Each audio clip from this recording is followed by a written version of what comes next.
So apparently it says we are live. So you are live. We're live. Okay. Hey, everybody. It is Thursday. We have with us Mr. Solo Brick Builder. Howdy. We have London Bridge Bricks. Hey, everybody. How we doing? Have BRICKITECT. Hello. Hello. Hey guys, how's it going? Okay, everybody in the chat, we are waiting for our special guest, and he will be here soon. So stick around. And so first off, we will do is say hello to everybody who is out there at the moment. So we have Bricks with Justin, we've Mark, we've Mr. Blue, we have Brick Stage Pass. Is it Thunder and Lightning where you are, Crazer? We have Woodshop Teacher. I said hello to Lester. We've got Magic. We've got London Bridge Brick, who's there. Then we've got Magic Koopa, Mama Lego, Gary, and Lester. Welcome to WEWILL, one and all. So I got the time right today. I got the date right today. And I think everything else went okay. The mic nearly didn't work, so that was a little bit at the start. We've got Amigo Man. How's it going? Basically what we've been doing, chat, we've been talking about the Bad Batch in the green room while we were waiting. So let us tell us in the chat, have you guys been watching the Bad Batch? And what do you think of it? And most importantly of all, Solo really wants to know, is it blue or is it dark? Is it grey? So I don't care. It's almost, to me, it's almost a light bluish grey. If only Lego did a colour that was like a light bluish grey, you know. I think it is. I think it's got this hue of blue in it. I really do. What I can see so far. But I mean, the fact is, it's just that Lego have come out with something different than dark bluish grey, which makes a nice change, I think. Anyway. You haven't got enough Star Wars yet, Chris. To be fair, my favourite set of all time is not dark bluish or light bluish grey. It's a sand colour. Hooray! Or the sail barge, which is brown. The very rare in Star Wars sets to not be. The third most used colour is sand colour. Yeah, you're lucky to get a brown one. Grey sand or grey. Maybe like Star Wars Friends sets at some point, and they'll just be like super colourful. They'd sell well, I reckon. They can make those Camino characters. They did do Lego Friends superheroes, didn't they? And they didn't do too well, if I remember rightly. But I think they only did the women or something. They didn't do many of the blokes in it. Yeah, DC Superhero Girls it was called. Ah, okay, that makes sense. Why the girls then, isn't it? Yeah, and there was a cartoon as well of the show. Okay, that's strange. A bit like, I mean, I hear that now they're Monkey Kid. You can only get that now in the online store. And you no longer sell them in the shops. I've been, yeah. It's not selling. Actually, the person in the chat, Tech, he'll tell us exactly why. But I'm a bit surprised actually because maybe it's because it's exclusive. Maybe they need to make it non-exclusive so other retailers can sell it. I know why it's not selling. It's because they're bringing out too many other sets that it doesn't get a chance. Like, there's so many sets coming out. I mean, even if you wanted to, if you were like, I've had to decide just City and Star Wars because you can spend over 500 quid a month at the moment just purely on those two. So, exactly. You know, something like Monkey Kid where all the sets are quite expensive, really cool. But if you don't know the the story or anything, you're just not going to be engaged when you've got something like NINJAGO celebrating its 10-year anniversary that's got amazing sets coming out. Yeah, so, brilliant. They look really different to the usual. Yeah. As well. He's having a great year. Monkey Kid is not, but everyone thought Monkey Kid was going to annihilate NINJAGO, and it's gone the other way. Really, it's like the NINJAGO team have upped their game. Okay. Hey, Brett. I still like NINJAGO though. I like NINJAGO. I mean, I've watched all the episodes now, so I'm a bit of a I wouldn't say I was a generic stud NINJAGO like aholic, but I think there's many people that are, to be fair. No, but I kind of, it's all right. Yeah, I get the appeal with it, especially if you grew up with it as well. I think that's the same with like Clone Wars, isn't it? People grew up with it, so they're more invested in it. Which Tommy wants to know: can we discuss the Tumblr re-release? Is there an official? Is it official? So Ash and Flash has kind of leaked it a little bit, so you can talk about it. Okay. I'm good for that. Why another Tumblr then? We only had it come out a few years ago, didn't we? I think it's just a straight up re-release, isn't it? It did come out like 10 years ago, Greg. Sadly, we're just old. Was it 10? Blimey! I never got it. I only ever wanted to think of it. In all honesty, well, we don't know what it is. We have no idea, so it's all speculation. But some people say it's a straight up re-release because apparently it's coming with Batman and the Joker again, which will be the same as the first one. But I reckon if they're going to redo it, I reckon they'll remake it.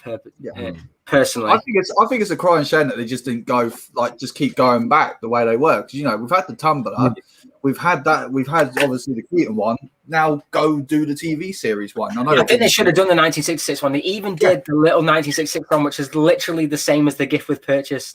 That was my theory. That was my theory. I thought they were going to do that, but instead of because the gift we purchased did so well and people thought so highly of it that maybe thought, oh, actually, we'll release this as a separate set and then bring that one on later on in the year. That was my theory. Yeah. We will see. We never know. I mean, Lego, I think, have surprised us this week with the Bad Batch set. Have any of you guys bought the 1966 Batmobile or the cowl? Yeah, I got the Batmobile. Yeah, I've got the Batmobile. No one's got the cowl as well. No, I'm not a fan of the cowl. I saw it, didn't like it. I've got it. It's down. Well, it's down in my work area. No, I didn't. I would have bought the cowl if it was actually in the Lego store while I was there, but it wasn't there. So I saw the Venom one and the Carnage one, but no Batman. I was like, oh well, never mind. I'll walk out with that. Yeah, if I liked it, I would have got it. But swear to me, swear to me. Martha, what did you say that? I actually think it looks really good next to the Batwing. Show me there you go. So isn't it supposed to be like an amalgamation of like different Batmans, and it's supposed to have like little throwbacks? To me, because of the plaque at the bottom, if you can see, to me it reminds me of the 1989 because that is the emblem from the Batmobile and stuff. So I think it looks really good next to those two sets. Which is why the ears look too long. That's what I'm. Yeah, but if you remember the Tim Burton Batman, he does have quite weird ears on his suit. I think his one actually went in a little bit as well. Yeah, I quite like it, but then I'm a massive. Yeah, you're a big Batman fan. I've got a lot of Batman stuff, but I don't know. Maybe I might just. It might be one of those ones that if it goes down to like I don't know, £35 or something, I'll go. Oh yeah, I'll get it then. That sort of thing. But. I can appreciate though the fans of Batman do like it. It's a good set. But so have you done the 1966 Batmobile, Chris? Yeah, wait, that's all right. Steph said I'm very dark, so I was trying to lighten up my camera. But yes, I built the 1966 one as well. Yeah, it was literally next to it downstairs. I really like that set. It's really cool. Yeah. I wanted the Batcave. I almost bought it from Zavi a couple of months ago, and I was like, where am I going to put it? Yeah. And then the Batmobile came out. I was like, that's the best bit I wanted. So it's like, I'm happy. Yeah. And the pink Joker is awesome. It's like the coolest. It's like one of the coolest minifigs of the year, I think. I think he's really funny. He's brilliant. Yeah. Yeah, he is there. I love how he has his printed mustache on as well. Yeah, I love that he's done that. That is so good. Yeah, you had it painted over it. So it's so cool. I love that. I love that little detail. Now, would you prefer them to keep the Joker and lose Robin, or swap the Joker over with Robin? I personally would like the Joker. I like the Joker because what they've done to him is very good. But you can get the Robin separately, I suppose. So there is always that. Yeah, fair dinkum. It goes both ways. I mean, Robin would have gone really well with him, and no one would have said anything different. But I think they've done such a good job of Joker that I think it's kind of justified that he's in there, especially with the moustache thing. That's a good bit of detail. Hey, Joey. Hey, Joey. Oh, no. Oh, we lost Chris. We've lost him. Oh. I can hear you. Can you hear me? We can hear you. Yeah, I don't know what's going on. Wait, he's gone to the void. He's in the upside down world. Do you remember that happened to me when there was thunder here? I I kept going in and out and stuff. So maybe that's what's affecting you. Yeah, while we're getting the static. I've seen that happen. Yeah, you're here. I've seen it happen when you've when people turn lights on in their room as well. The they get electromagnetic interference. Maybe that's what it is. It's my new lights. Did any of you guys get anything for May 4th? Because I got a really cool deal. So I'll tell you mine and then you tell me yours, right? So Smiths had this May 4th deal on, and they had different things on. Oh no, that's horrifying. Oh my God. That'd be cool if it was remote control as well. There we go. He's Porg 2D2 apparently. Yeah, I don't know if you guys watched my or managed to catch any of my live stream when I tried to build this, but I had a horrible meltdown and it did not work. His third leg was broken. So I had to have a meltdown live on my stream, which is why he's currently in that state where he's half built, because I had to rebuild him again afterwards. Oh. But yeah, so Smiths had this really good deal. They had loads of stuff that was like discounted. So the AT-AT, the AT-AT, some people call it, was 119 euros. So it was 30 quid off. And I was like, oh, that's pretty good. That's pretty good. I don't have one. So I said, to hell with this. I'm just going to buy it. And then I said, is there anything else there that I want? So I saw the Jula Mustafar, which is 30 quid. And I don't have that. So I got that. So technically I got that for free, if you think about it. I know that's retiring. Yeah. Yeah, I grabbed that the same a couple of weeks ago, though, Si, because I heard it was retiring, and I was like, I need those figures. So, it turns out I have the bloody figures already. yeah, the figures haven't changed much. Well, Anakin is unique because he's got the headset on. No, he doesn't have a headset, but he has a headset on in a different set. So I needed him. Yeah, the Jedi Interceptor. Yeah, but Obi-Wan comes in Grievous Starfighter. He does. Do you like anything? No. I have been put on probably one of the strictest leashes known to man. If I go anywhere near it, it tightens up, and my voice gets that little bit more higher from it. So, yeah, I don't dare. I mean, I went past the Smith Toys while I was driving my van on my way back. I was like, no, indicator going on, no, down. I had to really, and despite Lego, Smiths, and Zavi sending me all these emails, Star Wars made a voice. No.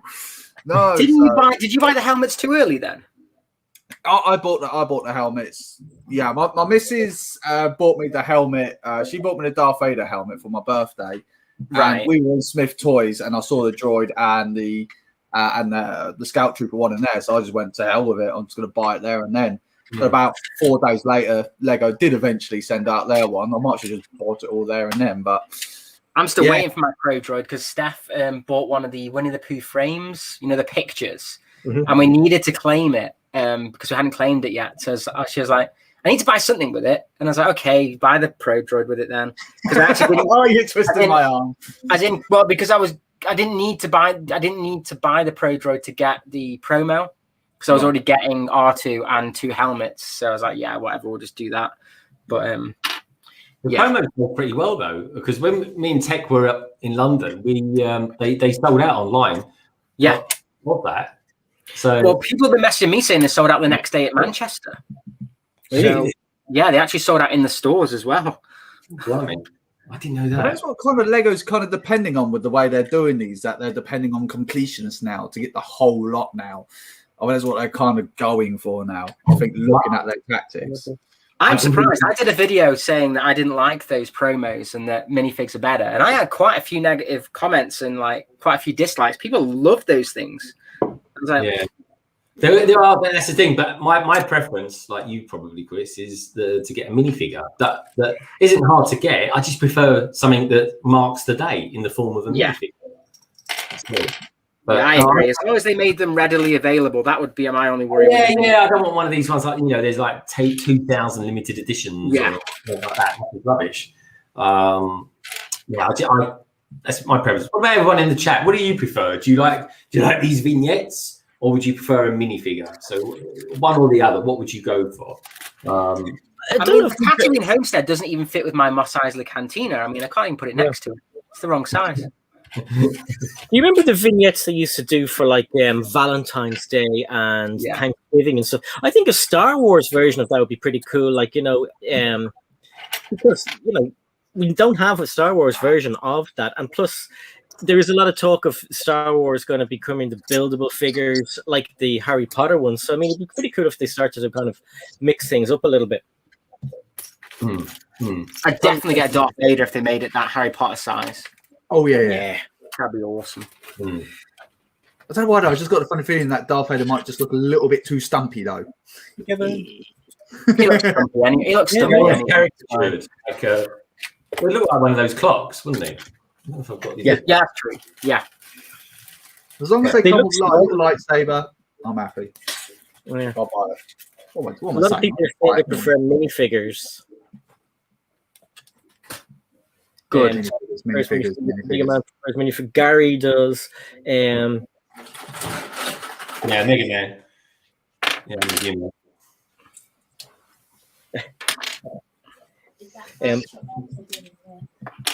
So you know bought anything, Chris? Did you buy anything? Did you say? But you were too busy ranting. Pardon?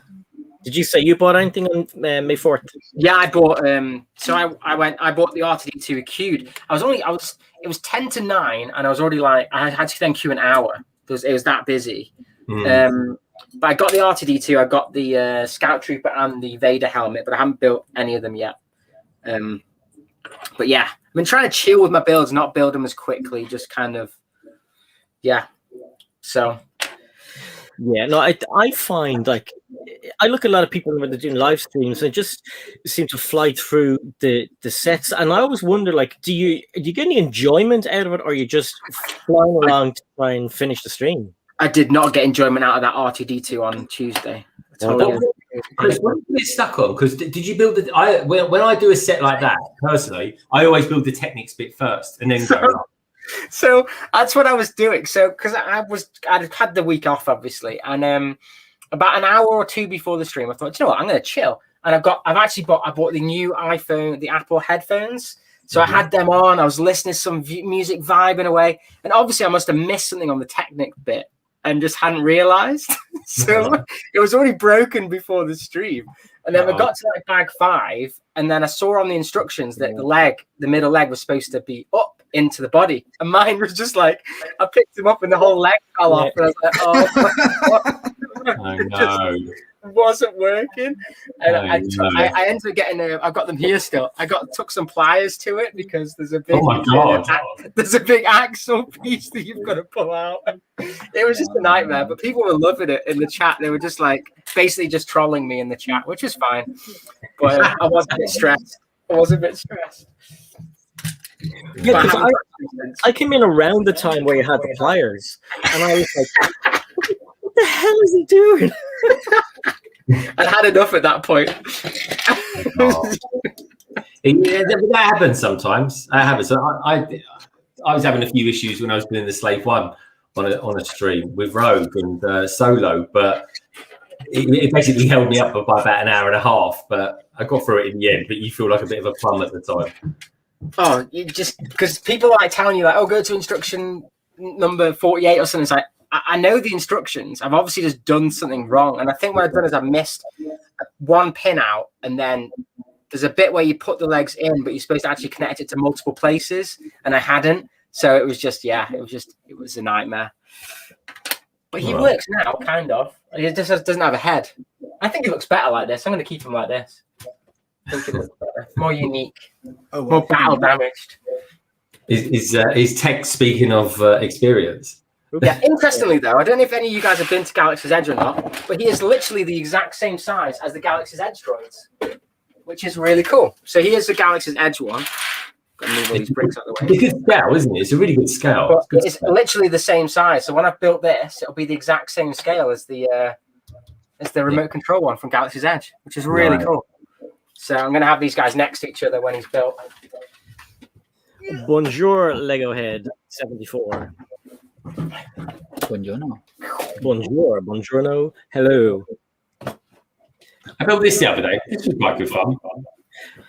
Yes, Raider, the ATST Raider. Yeah. They actually, it's quite displayable, actually.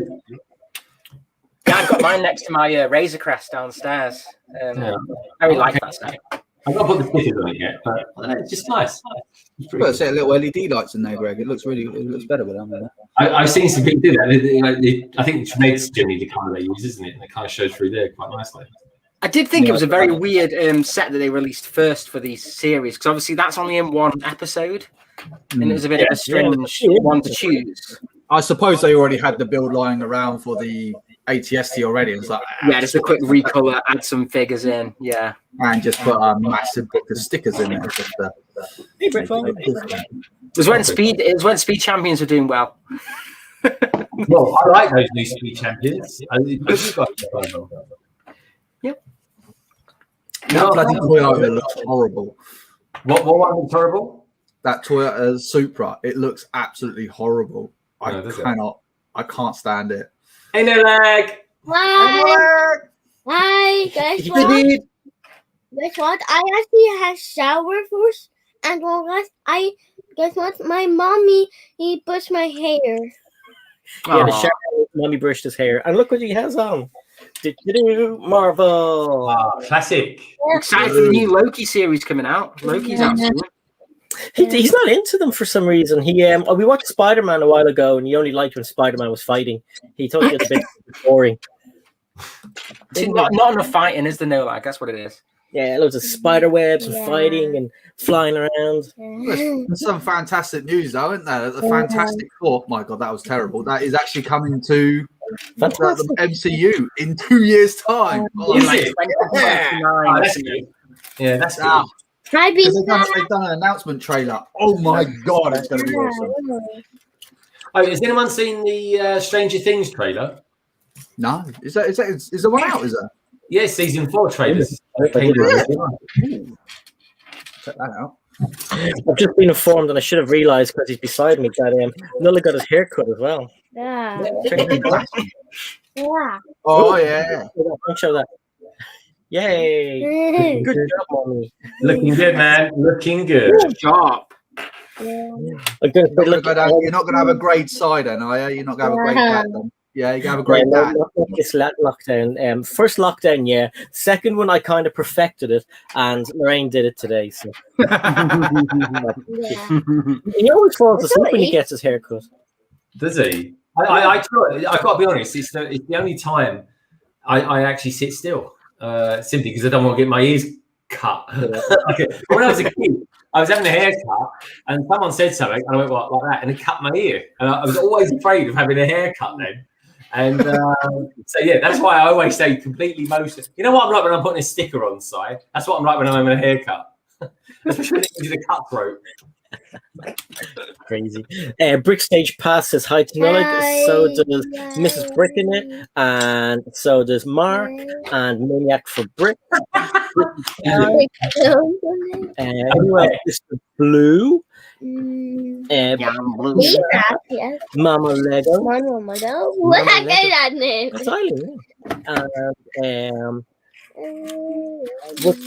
Hey, Nullig, how much chocolate have you had today? Do you have any chocolate today? 0. I don't have to say ask, please. But you had some chocolate Kimberleys earlier, didn't you? Yeah, I do. Yeah, you did. I went out of chocolate.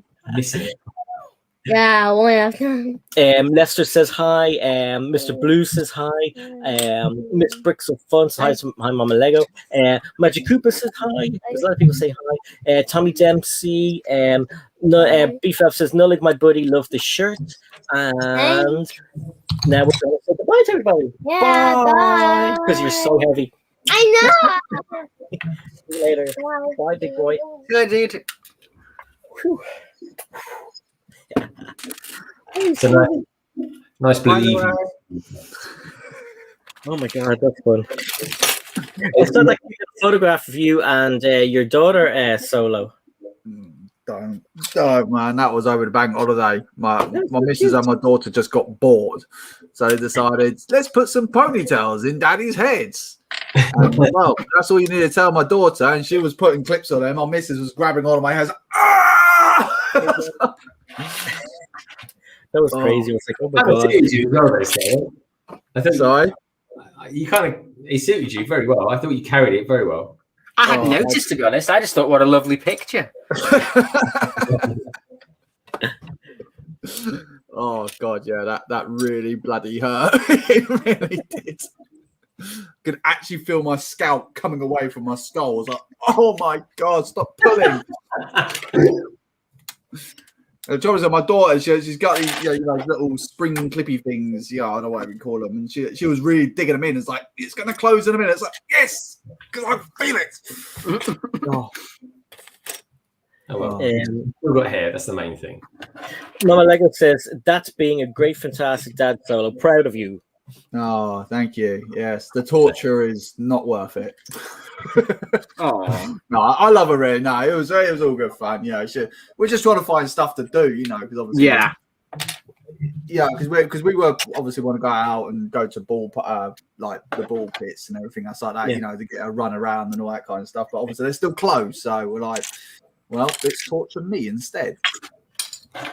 What I'm here for. Trade. Yeah, my scalp says otherwise, but yeah. So that was the first time I've been to Westfields. Was when I went with Tech last Is that week. the first time you went? Was it?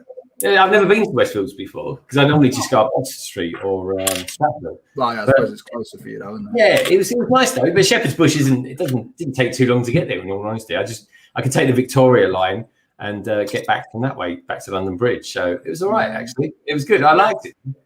It's a nice shopping centre. I mean, if you love your foods, if it's ever like when they open back up, they do some good food in there. That's pretty much what the main reason why we go there is like literally right to the buffet bar now. Well, it's only 10 o'clock. Starving. That's all I ever go for. I don't mind Westfields, but where we went, I don't know what it was like there. It was eerily quiet when we got there. And as soon as we got to the Lego store, it was like rammed. It was absolutely busy. It was like, oh, because I don't know whether I've already told you this, or either that it was Tech, and I saw you down on the live stream, and you're saying, "Oh yeah, it's quiet. We're walking in." I was like, "I'm bloody happy for you. I'm stuck in this queue for like 15 bloody minutes." Central London was very, very quiet. It was. I was really lucky. I literally queued up. I was in 10 minutes. We were just as I got to the front of the queue, Tech turned up. It was like fantastic timing. We just went in. That was it. Good time. It was super busy when we got there. But everyone was like you could say everyone was there for like the R2D2 and the gift purchase and all that kind of stuff. Like, I just want them. All I wanted was the Batmobile. That's all I wanted. Somehow I still end up spending like 80 bloody quid. Somehow I have no idea what the hell else I bought, to be honest with you. But I bought my daughter's shoes, but I still can't work out where the rest of the money went. I want to say hi. Thank you so much to Miss Bricks of Fun for the £4 super sticker. Thanks so much. Do I have to do all the dances when I get super stickers? Yeah, you got to do that. You should come up with like a side pop or something like that. That's a great idea. Something really silly, so people keep doing it every single time I'm on. But thank you so much. You rock, Miss Bricks of Fun. Thanks, Lee.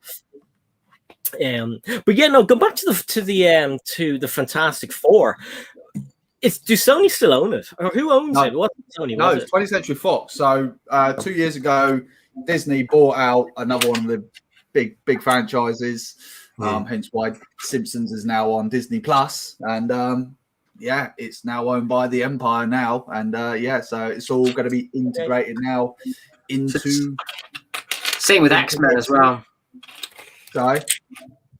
So they own X-Men as well. Yeah, I think they're kind of putting the X-Men to one side, let everyone forget about the 20th Century ones. Because I think so far, what is it? I think obviously Spider-Man, Wakanda Forever. I thought that was a really good title. I was really surprised they're going to call it. I was expecting Captain Marvel, but it's called The Marvels. Yeah, that's silly. It wasn't even Captain. It wasn't even Captain. It was just The Marvels. Yeah, which I was really surprised about. But that's a DC name. That is. There's like the family of Marvels. They call it, that's really weird because I know Captain Marvel is actually a DC character as well. Yeah, he was. I think it was Shazam, wasn't he? Captain Marvel. Yeah. Shazam was originally Captain Marvel, but they lost the IP to Marvel. Marvel basically bought it under their noses. They let it slide, and but then it just kind of opens up, and it's like the big four, and a circle comes around it. Screw you, Tech. They're the first family, so they were there first. Yeah. Just ignore the other films that everyone else has done. Disney's hopefully should do it right. I hope so. Yeah, I hope so. I want to see what they do with it as well. Because Fantastic Four. I'm kind of hoping now that are we now actually going to get a supervillain? Like, are we actually now going to see Galactus like as he should be, or Doctor Doom? Doctor Doom. That's what we need. Doctor Doom is perfect for Marvel because it's basically Marvel Comics' version of Darth Vader, and that's it. I don't know. I'm not interested in Fantastic Four at all. Like, I watched the first ones, and it has Jessica Alba in Lycra, and I still fell asleep. Like, that's how boring those films are. Like, how could you? Honestly, the part I woke up to was like, just wasn't interested. Just wasn't interested at all. I just they were pretty rubbish. They were pretty rubbish. They were terrible films. Yeah, they were rubbish. I'm really hoping that Disney's gonna, with Kevin Feige behind it.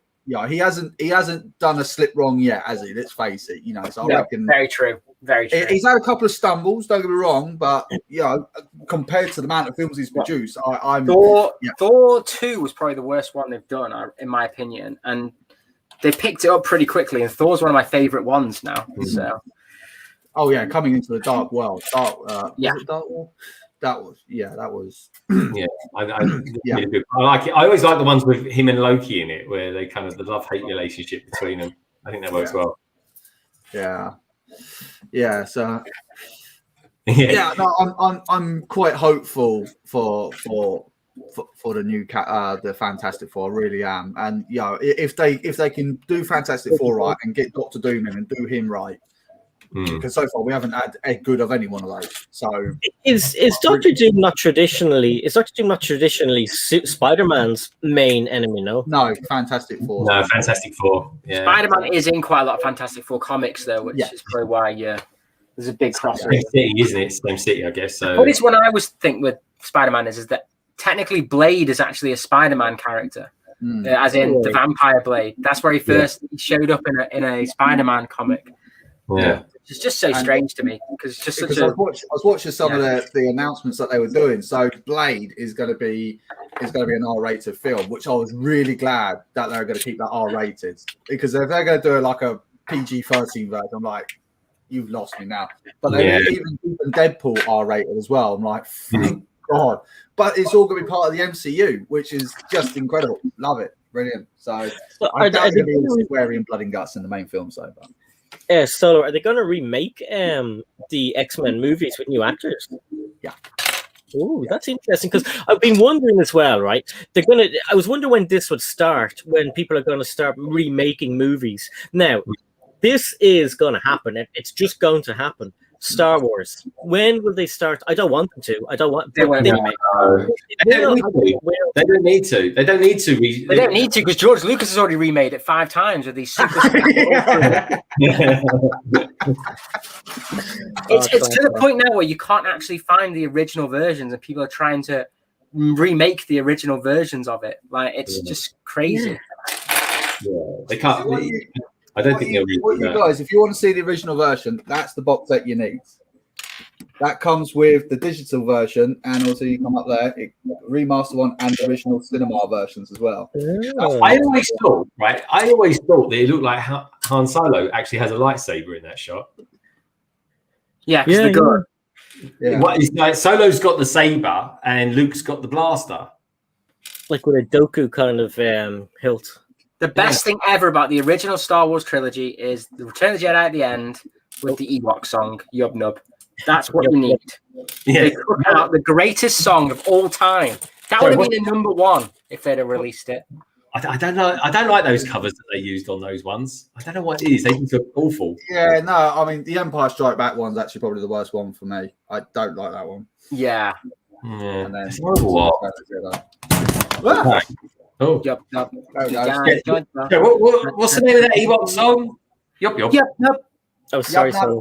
You've got to look so much to show us.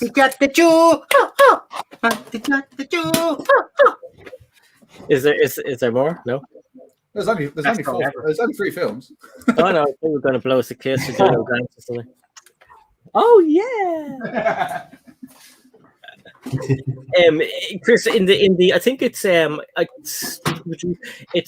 droid tales. I think it is the Lego ones.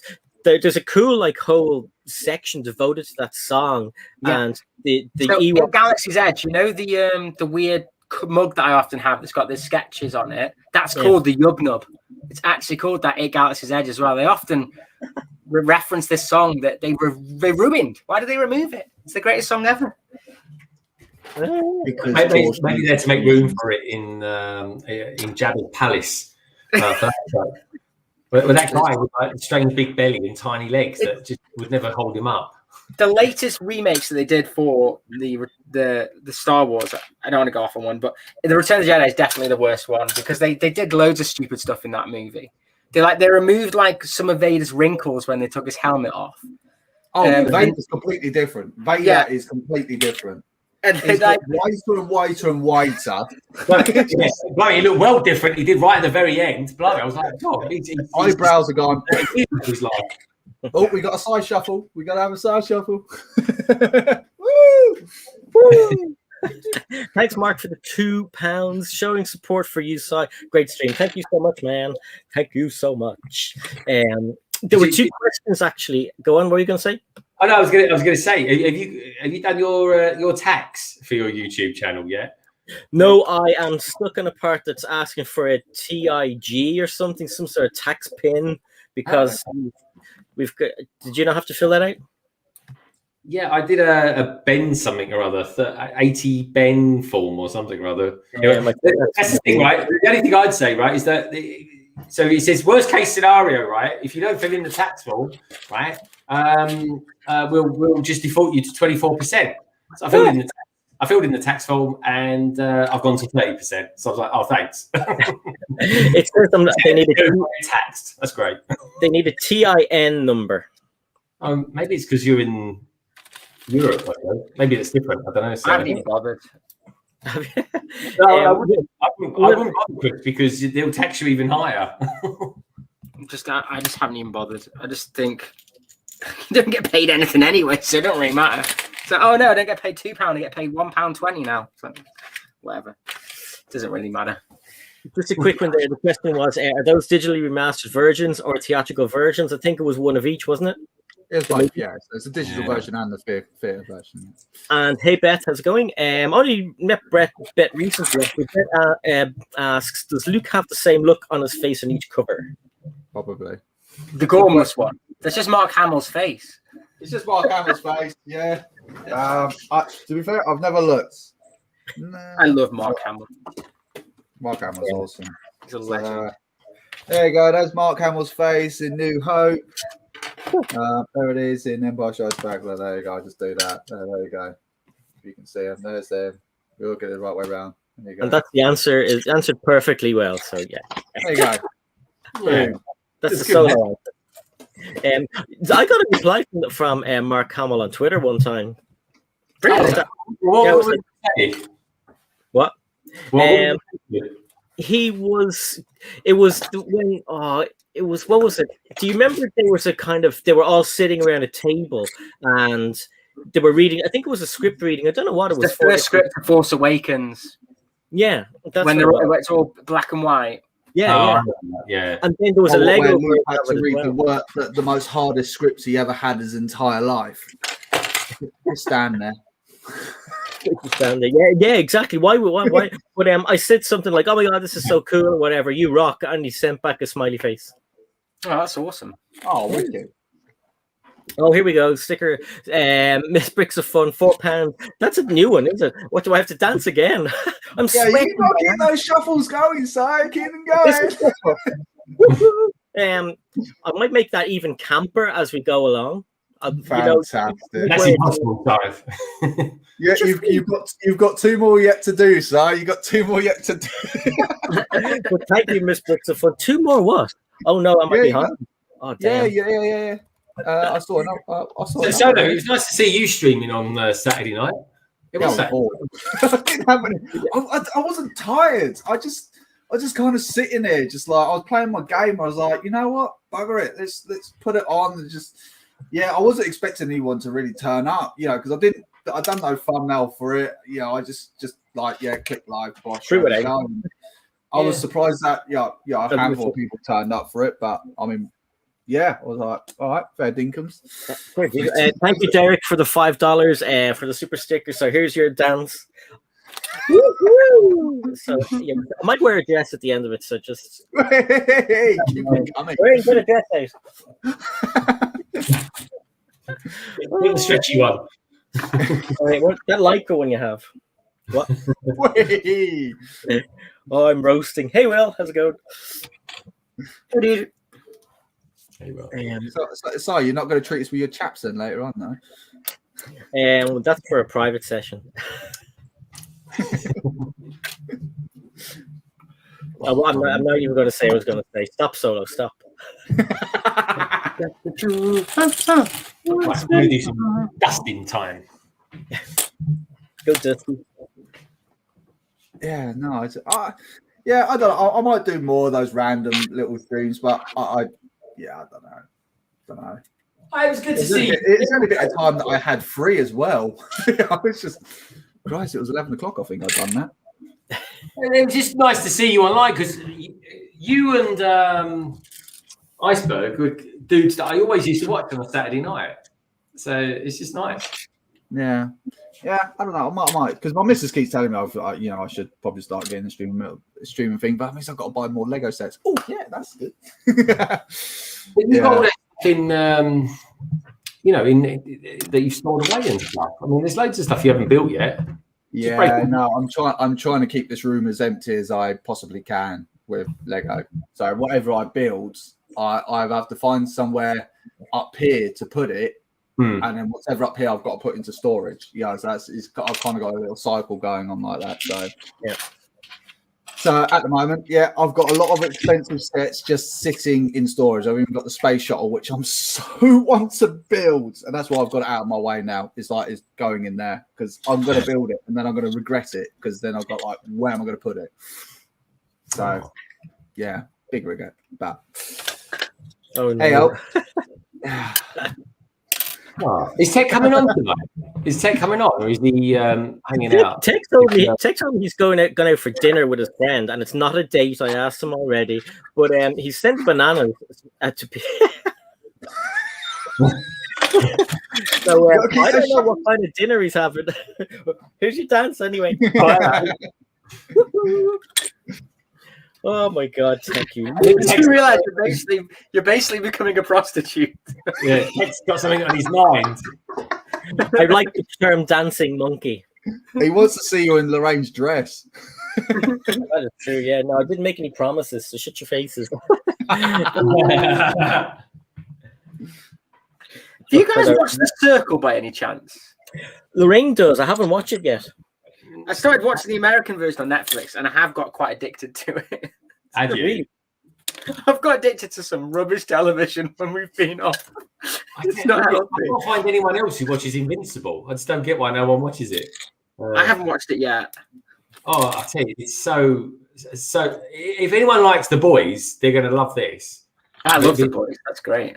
Yeah, it's so gory. It's unbelievable. I tried to get Steph into we're going to start watching this weekend. What's that, Sarah? We're going to have it this weekend. Yeah, we want to watch it because we just watched finishing up one show and then going on to the next one. What, Invincible? Yeah. Oh, okay. Don't watch it with your daughter because it's definitely not geared for children. She's watched John Wick. Maybe that's why she's actually got the way she is. Actually. Is that a new one from Tech? He's done two. I think he's done two. Dance. Woo! I'm going to have to buy myself a dress. Keep him going, Jack. Keep him going. He's going to have to buy himself a dress. Yeah. I can see that thing hanging up at the top left-hand corner. We'll just go in the closet and go, I fancy a floral one tonight. You can just burst Oh, out. look, Lorraine's dress fits me perfectly. Yeah. No, we need to get a new dress, maybe a little Chanel number and LBD. That stands for little black dress. What am I getting myself into here? Like, oh my god. Yeah. What are you getting yourself into here? Oh no, stop.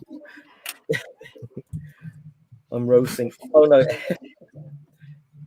I think our special guest may be delayed or may have gotten Maybe delayed. That's an understatement. Might be delayed. We'll be streaming for 45 minutes, so I think that's a yes. hilarious. But anyway, yeah, so I mean, did anyone watch Legomasters on Tuesday? I hadn't watched it yet. I didn't know I was going to be in the presence of a Lego master tonight. Otherwise, I would have. What's Legomasters? Huh? What's Legomasters? What's Legomasters? It's a cookery show. Oh, right. Okay. Did you know that they were actually on with Buddy? I mean, who was it told us? I think Flynn told us. Yeah, it was Iceberg. It was Iceberg. Oh, it was Iceberg, yeah. Yeah. Blacksmith Forge said he has or they have a gorgeous LBD. You'll like it, Lester. As long as you don't mind gore, you'll like it. Oh, I've got your. Don't forget, I've got your Hamleys figures as well, Sly. Yeah, I have to send the money to you, and we'll talk about that afterwards. I keep forgetting to. No, there's no rush for it. I've got to do the vlog on it as well. Blimey, Miss Bricks of Fun. So sweet. I haven't seen Miss Bricks of Fun do any live streams for a while, actually. She did one the other day. Yeah, she was on the other day. Yeah. Oh, yes, Miss Bricks of Fun, thank you for the £2. This one is for some sweets for Nullig. He likes ice cream and he likes dairy milk, so we give him a choice of that. But thank you so much. I'll give you a dance anyway. But thanks so much. I'll tell him I'll do everything. Will says that Iceberg goes to the same Lego store that he does. That's pretty cool. Oh, awesome.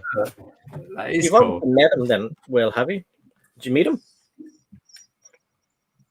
And Brickstage Pass is Brickstage Pass going? I'll see you later, dude, if you are. Brickstage Pass got to go. These early starts are wearing me out. Great stream. Thanks, panel.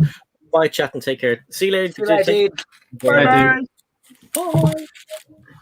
Where was it there? I saw so a new person to all of our streams is Kaju Robot, and thank you so much for the $5, and here's your dance.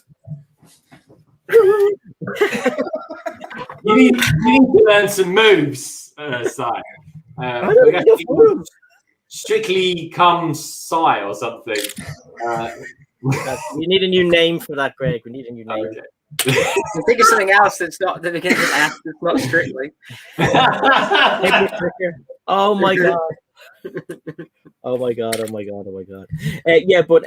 No, thank you so much. And it's great to have new people in the stream with us as well on a regular basis, because I know you were in Greg's London Calling last week, so it's great to have you here as well. And don't forget to check out Chris. Chris has a live stream on Tuesday, and that's really good as well. So everyone is linked in the comment in the description below, and people who aren't here are linked there as well, because they pop in sometimes. Brick Scene from New Zealand said he'll pop in as well when he gives the kids their breakfast nearly an hour and 20 minutes ago. So we wait for him too. And well,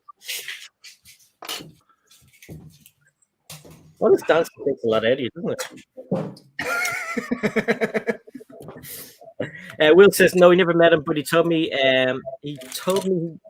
he was going, but he was busy when I was busy. Yeah, he was going when I was busy. He didn't meet him. What do you have in there? I never actually bothered to see if there was anything in it, and there isn't. It's just nothing. So that's what happens when you wiggle it too much. It eventually just falls off. Don't wiggle it, kids. I am keeping my mouth shut. I am not saying it. I bet you always say that. It was a bit like my R2D2's third leg. When I was wiggling too much, it just came off. The amount of innuendos in that stream was hilarious. And what was Steph building, Chris? What was Steph building? Steph wasn't building anything that night. She was just manning the chat, and because we usually do like a bag each, but because it was a UCS Star Wars set, I was like, oh, I want to build it. But I think she was glad, seeing as I completely messed it up anyway. So she was just too busy laughing at me and with the rest of the chat, to be honest. I think it was 40 minutes of normal stream and then an hour and a half of me crying, I think was the rest of the stream. I think at one stage we could visibly see Steph take a step back when he was losing it. He was like, ah, she was like, okay. I think when I went to get the tweezers from downstairs, the pliers, I think she was like, what is he doing? Because you picked him up, but I thought you were just going to smash the thing to bits. No. There was a long axle piece like this that's in the leg, and I couldn't pull it out because it literally went all the way in. So I had to like get something to grab it out. But, yeah. Brilliant. You know what I would have liked to see with that R2 unit is I think a couple of people have already mentioned it on some of their reviews, and that is to have done an R2 with the third leg. Yeah, they should have done something like a more special R2 because it's a 50th anniversary of Lucasfilm as well. Yeah, so they should have done yeah. It's one of the disappointing bits about the set, in my opinion. But at least it comes with a figure. The Probe Droid doesn't even come with one, so yeah. And the Probe Droid should have come with something like that. Yeah, they do, didn't they? But, what have you? I've got the Darth Vader one. I haven't got the other ones yet, but I think they look pretty good though. Solo, didn't you do a review on the helmets? I have, yeah, I did do it, and yeah, I'm not going to give it too much away. Make sure you check it out, but I still can't. I'm really struggling. I mean, I've got it over there, and I'm sorry, it's overshadowed by the other helmets. It really is. Which one? The Vader helmet. Really, you don't like it? No. What they do about it? Just looking at the rest of them, like it just even come down to the detail and the greebling. Mine looks pretty good. I think it looks like you can't even tell it's Lego. I think mine looks really good. I must have bought the wrong one. Yeah, this is mine. I must have mixed the Yeah, mine looks really good. Yeah, you must have built yours right, mate. I think. I think I have. Hang on a second. Let me just check it out. Hang on. Just make sure we got a good comparison going on here. I reckon Solo one's got bad acne or something. Yeah, I think that's what it is. Yeah, yours got a little one. I thought they sold me a bloody dodgy one. Yeah, yours looks off, mate. Yours looks off. But I bet yours doesn't have flaps though. yeah, it does. Mine has flaps. It just kind of pops off a little bit. You never see Vader getting a flap. Blocksmith Forge wants to know, did anybody manage to order their Bad Batch yet? Oh, I haven't ordered it yet. It's not on pre-order in the UK. I'll just go down the shop and buy it on the day. I believe it is from John Lewis, I've heard. Oh, is it? Still. Yeah. It is in the States. The problem with John Lewis is if you order it from there, you won't get it for about 3 days after it comes out. And so John Lewis if Steph's on the stream. Well, it's the same as Lego, though, isn't it? Lego are bloody useless. I mean, I got this like 4 days afterwards, like when Michelle ordered it on Lego. So, yeah. I just go down. It's so unpredictable when you order. Like you could get it like a month time or like within 2 days. It's crazy. Yeah. That's Gucci. Smith will sell it. I'll be down at Smith, so I'll just go pick it up from there. Hey, Joe.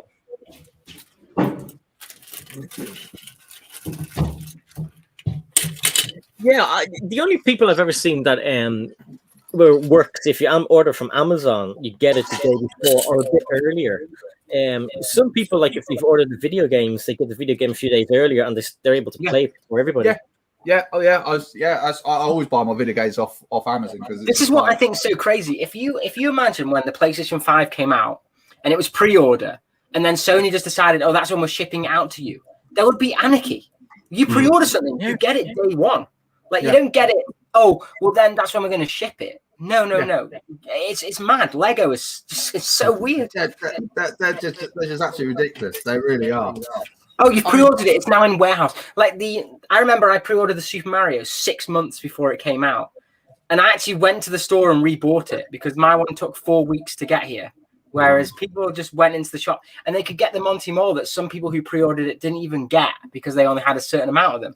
And this is the most humiliating part about it is I pre-ordered I know this is Kobe, but I pre-ordered this Tiger tank that's behind the screen here about 4 weeks ago, and it was due out yesterday. And guess what day it came?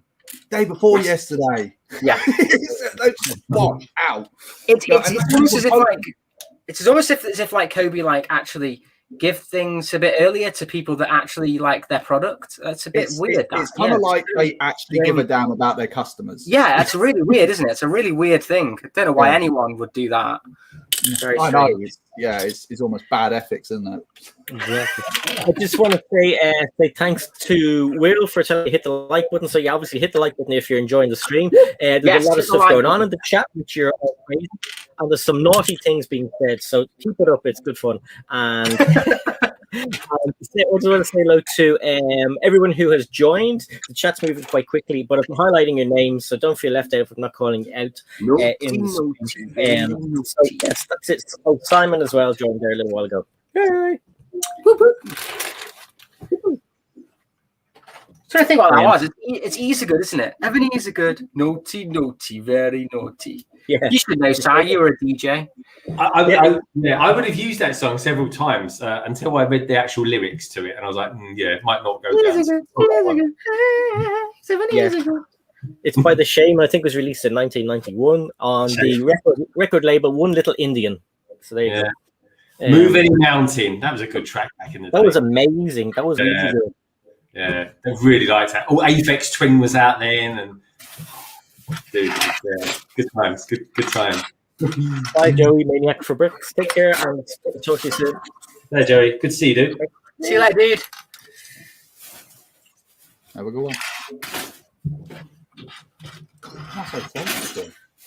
Yeah, no, DJing was pretty good in the 90s. I mean, there was a good laugh and there was a good vibe, and the music was awesome. Even Top of the Pops had a lot of rave music on and stuff. So, those days were just. I think there was a good time to be around. Yeah, even the pop was good as well. I've got a question for Chris. Chris, when you put your figures on your Star Wars figures on your stands, do you keep the weapons on them as well? Yes, I try to. A lot of my figures, because if you buy them from Britling and stuff, don't come with the weapons usually, which is a little bit sucky. But yeah, if I can, I put the weapons on. I'm really needing some purple Mace Windu lightsabers. I don't have any, so I don't know if they're expensive, the purple blades, but they're a bit rarer than the blue. It depends which one you go for, because obviously you got the one that lights up as well. Yeah. Oh yeah, well, they are crazy when the light up ones. Are they? Yeah. Well, getting the working order one, because obviously a lot of them just don't work anymore. So you can change the battery in them. Brickforce bought the old ones and just change the batteries. A lot of them actually. When you go on Bricklink, they say oh, it doesn't work, or the head's wobbly and stuff. Oh. I've often looked because there's 4 of them, isn't there? I think there's 4 of them or something. I really want to get them. Yeah. But, my one has actually exploded in my one, so I got battery acid down the side of it. Yeah. Was that an original one you had? Original one, yeah. So you bought it from the shop? I bought it brand new when it came out many moons ago. And unfortunately, I was up there a little while ago, when I was putting stuff in storage, oh fuck. Crap.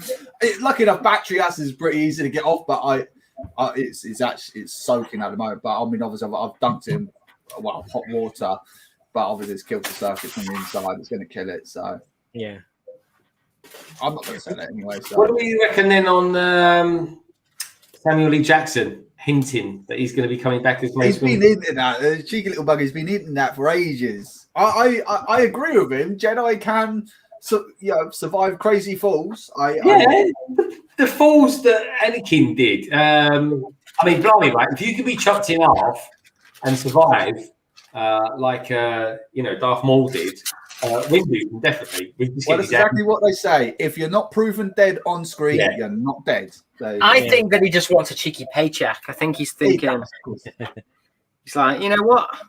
They'll pay if people want it back. Yeah, exactly. Because he tried it with George Lucas many moons ago. It's like, he's not dead. Come on, he's not dead. But George Lucas said, no, you're dead. Princess Leia was like blown out of a spaceship and was dead in space and came back to life. Obviously, no. That's when they should have. That's when that is when, in my opinion, she should have passed away. That should have been. Yeah, absolutely. Hi, Claire. Yeah. It would have been a pretty cool ending for her as well. It would have been a really good ending, and poor old Admiral Akbar. No one said nothing about him. He didn't even get extra or anything like that. He just went, didn't he? And then she turned into Mary Poppins, which was a bizarre one. I could handle all the sort of where there were. I actually quite enjoyed it when Ray was kind of communicating with what's his face, but Kylo Ren. It was I got that. I thought that was quite good, but I don't know the Mary Poppins thing. I watched Solo, a Star Wars story recently. Yeah, and I actually really liked it. It's a really good film, Chris. It's really when really I good. first watched it, I was a bit why some pessimistic. people hate it. I really don't see why some people hate it. I know it's dark in places, but I didn't watch it at the cinema. It's the only Star Wars film I've never watched at the cinema since I've been alive, and because of Last Jedi. And then I watched it and I was like, oh, it's all right. But then I watched it again with an open mind. Like I said, about 2 weeks ago, and I absolutely loved it. I thought it was great. It's a really good entertaining movie, and it's a bit like the old 60s sort of movies where people would go racing. It was a coming of age sort of film and all that sort of stuff. I mean, I did see it in the cinema, and I remember going in there like, this is unnecessary, and I came out of it like the same mind. It was a pretty unnecessary film, but at the same time, I wasn't disappointed. Yeah, I was like, it was enjoyable. I sat there and I watched it. I bought it on Blu-ray.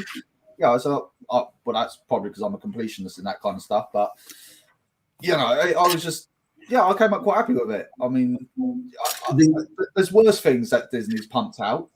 For sure. This is Glover. He was a brilliant version of Lando Calrissian. Yeah, I hope they do a series for him on Disney Plus. That would be amazing. Yeah, he's got his own TV series coming. I don't know whether it's David Glover. David Glover. I don't know whether Donald. Donald Glover. I don't think it's going to be him. I don't. There's a lot of rumors and speculations going on at the moment. But I think it's going to be Danny Glover. People have said. Yeah. But he's going to be the next Superman, isn't he? So apparently, exactly, silence. But yeah, that's apparently the DCU is going for comics. They're going that direction. I don't know why. I quite like Henry Cavill as Superman. Just putting it out there. He's a really good Superman. He's a really good Superman. He looks the part. God knows why, but. Yeah, to be honest, like coming out of like The Last Jedi, like with a sour taste in my mouth, and then going back into Solo, I was like, it could be a lot worse. I think it's good. I like Rogue One. The thing with Rogue One that always got me when I sat down at the cinema to watch it is it went boom straight into it. I was like, oh. To be honest, I kind of like that. Yeah, I was like, didn't have to sit there for like 5 minutes and read it. And like, bosh, we're right into it. We're not messing around. It's not like it's a novel. It was just something because it's something you're mentally prepare yourself when you go into Star Wars for a minute. You got to have the text call going along your screen. Yeah, but I love that though as well. And all of a sudden, it's like bang, and there's credit shuttle going past. Like Rogue One is one of the best Star Wars movies ever. That's as far as I'm concerned. Yeah, definitely. Cabbage is here and he says, oh my God, guys, went a little today and I was walking around and saw a man ran out with a lettuce poking out of the top of his shirt. I said to him, what are you doing? He said, that's just the tip of the iceberg. That's oh God. Well, I'm just glad it was another big iceberg hanging out the top of his shirt. Oh God, Cabbage, you are so funny. Rogue One when I covered it up. Rogue One when you joke around and say everyone dies. I don't know what that means. Because everyone died. Solo was underrated. Donald Glover was better landed than Billy D. Sorry, not sorry. I wouldn't go that far. I wouldn't go that far. I would not go that far. He was good though, wasn't he? That was such a good. Oh, actually, that's what I wanted to say, and I forgot. I was going to say, oh yeah, apologies that we didn't do the backlog last night. We had other issues. We had to, well, the spouses needed us, so we couldn't do it. So apologies. We're going to talk about this last night, but I recently rewatched Solo as well. Now, I don't know what happened to the end of Solo. I must have fallen asleep in the first one, but I watched all of it, and the baddie takes off her mask, and it's from Falcon. Now, hang on a minute. Yeah, the terrorist leader in Falcon and the Winter Soldier has the same storyline as the baddie in Solo, and it's the same actress, and she's singing the same song. I'm bad, but I'm doing it for the good of everybody, and she's wearing a mask. And stop, please. Yeah, no, I totally agree. It is a copy and paste. Yeah. It is a copy and paste. I agree, totally. There's high hopes for Falcon and Winter Soldier, but WandaVision is just kicking its ass big time. Yeah, I got to admit, I watched the end of Falcon, and I was like, "Oh, a minute, Captain America! They've just let him back in again, doing his thing." Well, what annoyed me with the Falcon is you got Kevin Feige there. He's saying, "Oh, this is going to be a buddy cop show, go and throw back to the '90s." I was like, "Brilliant, absolutely fantastic!" And then we get this. It's like, it's not buddy cop. No. Really? It was no Cagney and Lacey, folks. Believe me. So I think they're teeing it up for the anti-Avengers, aren't they, or the Dark Avengers? Because that's where that guy goes. That's where he's like one of the leaders of the US agent. But I liked it. I thought it was all right. I think a lot. I mean, like I know what Cav was saying there. Loki will be the one. I'm hoping. I mean, Tom Hiddleston. He's a great actor and he's really, really good as Loki. So, I reckon if it's terrible one way or the other, yeah, Loki's going to be good just as the actor, no matter what. But I think it'd be quite. Isn't it? Oh, who's going to be? Isn't it the Time Lords that's going to be in it, or whatever the hell they call themselves? I can't remember the name. Tom. No. They're the Watchers. The Watchers. Oh, the Watchers. They're going to be the main. They're going to be the main guys in it, which I think is going to be pretty cool, actually, for Loki. It's like big babies, they are. Yeah, they are. Yeah, Well, they're a bit weird, aren't they? Yeah, but it's not the first time they've appeared though, because they were in. Was it Guardians of the Galaxy? Weren't they? They were in that for like a brief blinking moment. Yeah, I think Stan Lee was chatting to them, wasn't he? Was he? That's funny. And he was in the deleted scenes as well, chatting to them. Yeah, that's right. Yes. Wasn't that the part where was it Howard the Duck was there as well, wasn't he? I think he was. He definitely had like one of those odd cameos. Yeah. So I know that he actually wants to make the director of Guardians of the Galaxy. This is why he keeps going up. He wants to make a Howard the Duck film. So probably he's opened that now. Is going all R-rated with some of the things. Maybe we might get a Howard the Duck film. I bloody hope not after the last bloody attempt they had. But yeah, oh, that's what they called Chris, the Thunderbolts. Never heard of them. Oh, the Thunderbolts. Yeah. They live on the moon, don't they? Thunderbolts live on the moon. No, they're the ones in charge by Thunderbolt Ross. He turns into Red Hulk, doesn't they? Oh yeah, that would be good. That would be awesome. That would be awesome. I like the ones that live on the moon. What were they called again? Clangers. Inhumans. The Clangers. Wasn't that the Eternals one? Yeah. On the moon, yeah? No, the Inhumans. No, Inhumans. That's it. The Inhumans. Yeah. God, but one of them is part of the Illuminati, and if they did that, if Fantastic Four come into the MCU, then they'll be able to do that. Because they've killed off two of the main Illuminati bloody characters, Iron Man and Captain America. I'm not sure. They wouldn't do the Illuminati anyway, because Disney actually is the Illuminati. So if they did that, they'd be showing their own cards, wouldn't they? Mm. Yeah. But I want them to shift off the Hulk, and then Hulk comes back as Planet Hulk, and then just basically beats up everyone. That would be awesome. I think they've done that storyline now, haven't they? They're not going to go back, I don't think. which I think is a shame. I agree with you, Greg. I think they should do something like that. Yeah, you're right. They did actually, didn't they? They did a part of it when they had him and Thor fighting each other. Yeah. Don't get me wrong, I enjoyed that film, but I was kind of hoping, I would love to just have a Planet Hulk film, just that, him just kicking the crap out of everything. Yeah, She-Hulk is going to come to Disney as well. Yeah, She-Hulk is, So Hulk is returning in She-Hulk, Joel says. Yeah, she's got, but there's no official release date yet.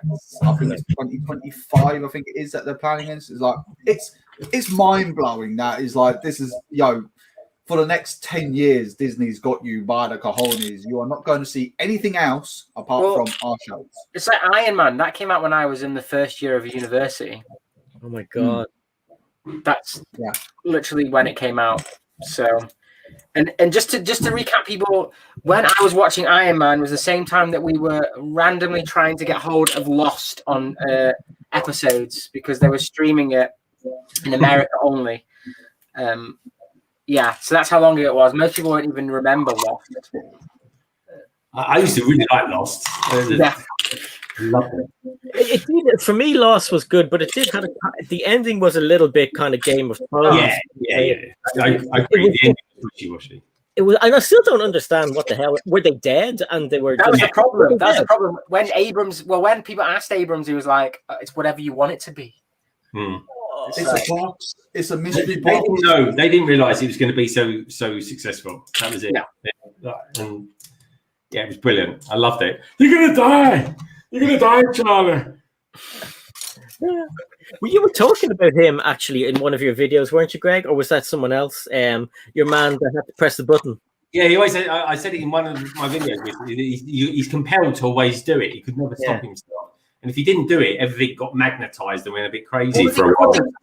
Dareth or Desmond. Desmond. Yeah, Desmond.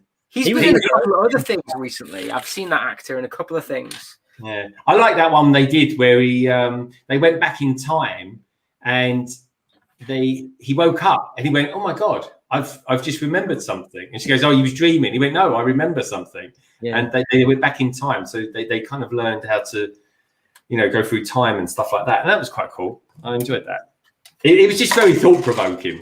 That's what I liked about it. And Shane, that I used to work with in PC World, he gave me a loan of one of his box sets on Lost. If I ever see you again, I'll give it to you back. So it's a DVD. Yeah, but I didn't do it on purpose. I forgot I had it because that was the time that was when Pirate Bay was like the thing, and everybody. Except for me, I would never do it. But people that I heard of, they were illegally downloading Lost. My mate, that's what he bought with beer money. My mate was like the kingpin of university campus. Everyone was buying him drinks because they wanted a copy of the Lost episodes he got on university. Torrents, wasn't it? It was all torrents back then. BitTorrenting, BitTorrent, yeah. That's mental. Bricks Justin says his explanation for Lost were there were aliens. There was on that thing. There was a weird kind of monster on it. Yeah, the monster with the wind monster, whatever it was. And it sounded like a dinosaur with chains and stuff like that. And I still don't know where the polar bear came from. Yeah. So the polar bear was because it was a Dharma initiative. So it was where they were testing on animals. Oh. Same with sharks. Yeah, I like Sawyer. He was a good character. Sawyer was a good character in that. I loved him. So Sawyer was the actor was supposed to have been Solid Snake. If you've ever heard of Metal Gear Solid, he was supposed to have been the Metal Gear Solid. He was supposed to be Solid Snake in the film, and they never made it. By Mr. Blue. But he would have been an awesome Solid Snake.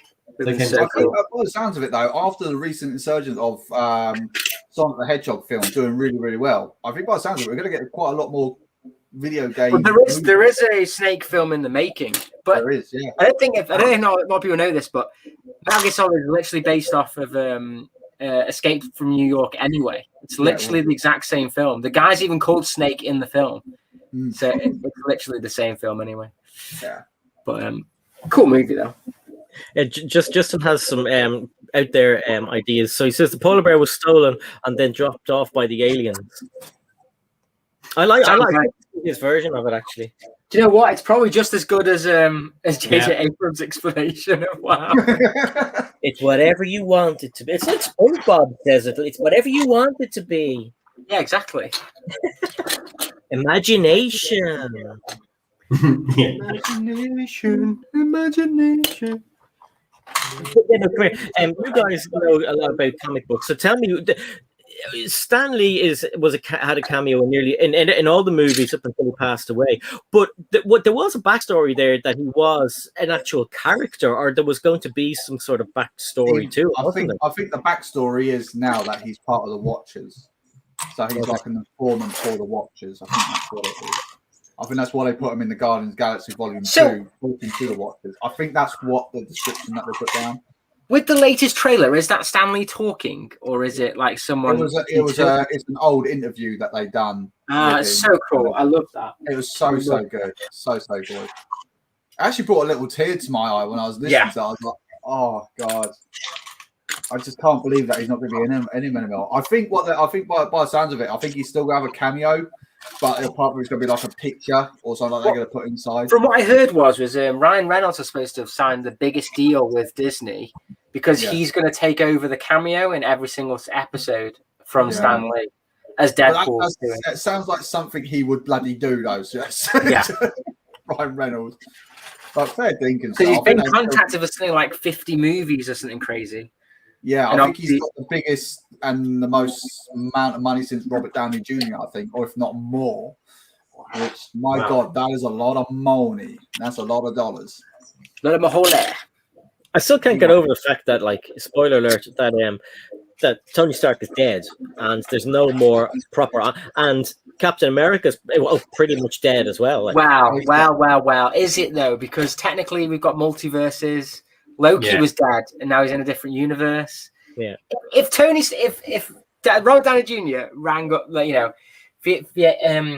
Federini and said, like, you know what, actually, I fancy coming back, they'd get him back. This was the thing. Someone actually saw with the Doctor Strange multiverse, the Multiverse of Madness, his name was on IMDb in the cast list. So whether someone made a mistake or someone's just like going, ha ha ha, then it could be very possible. I mean, obviously, with Doctor Strange doing that, anything's possible now, isn't it? Anything's possible.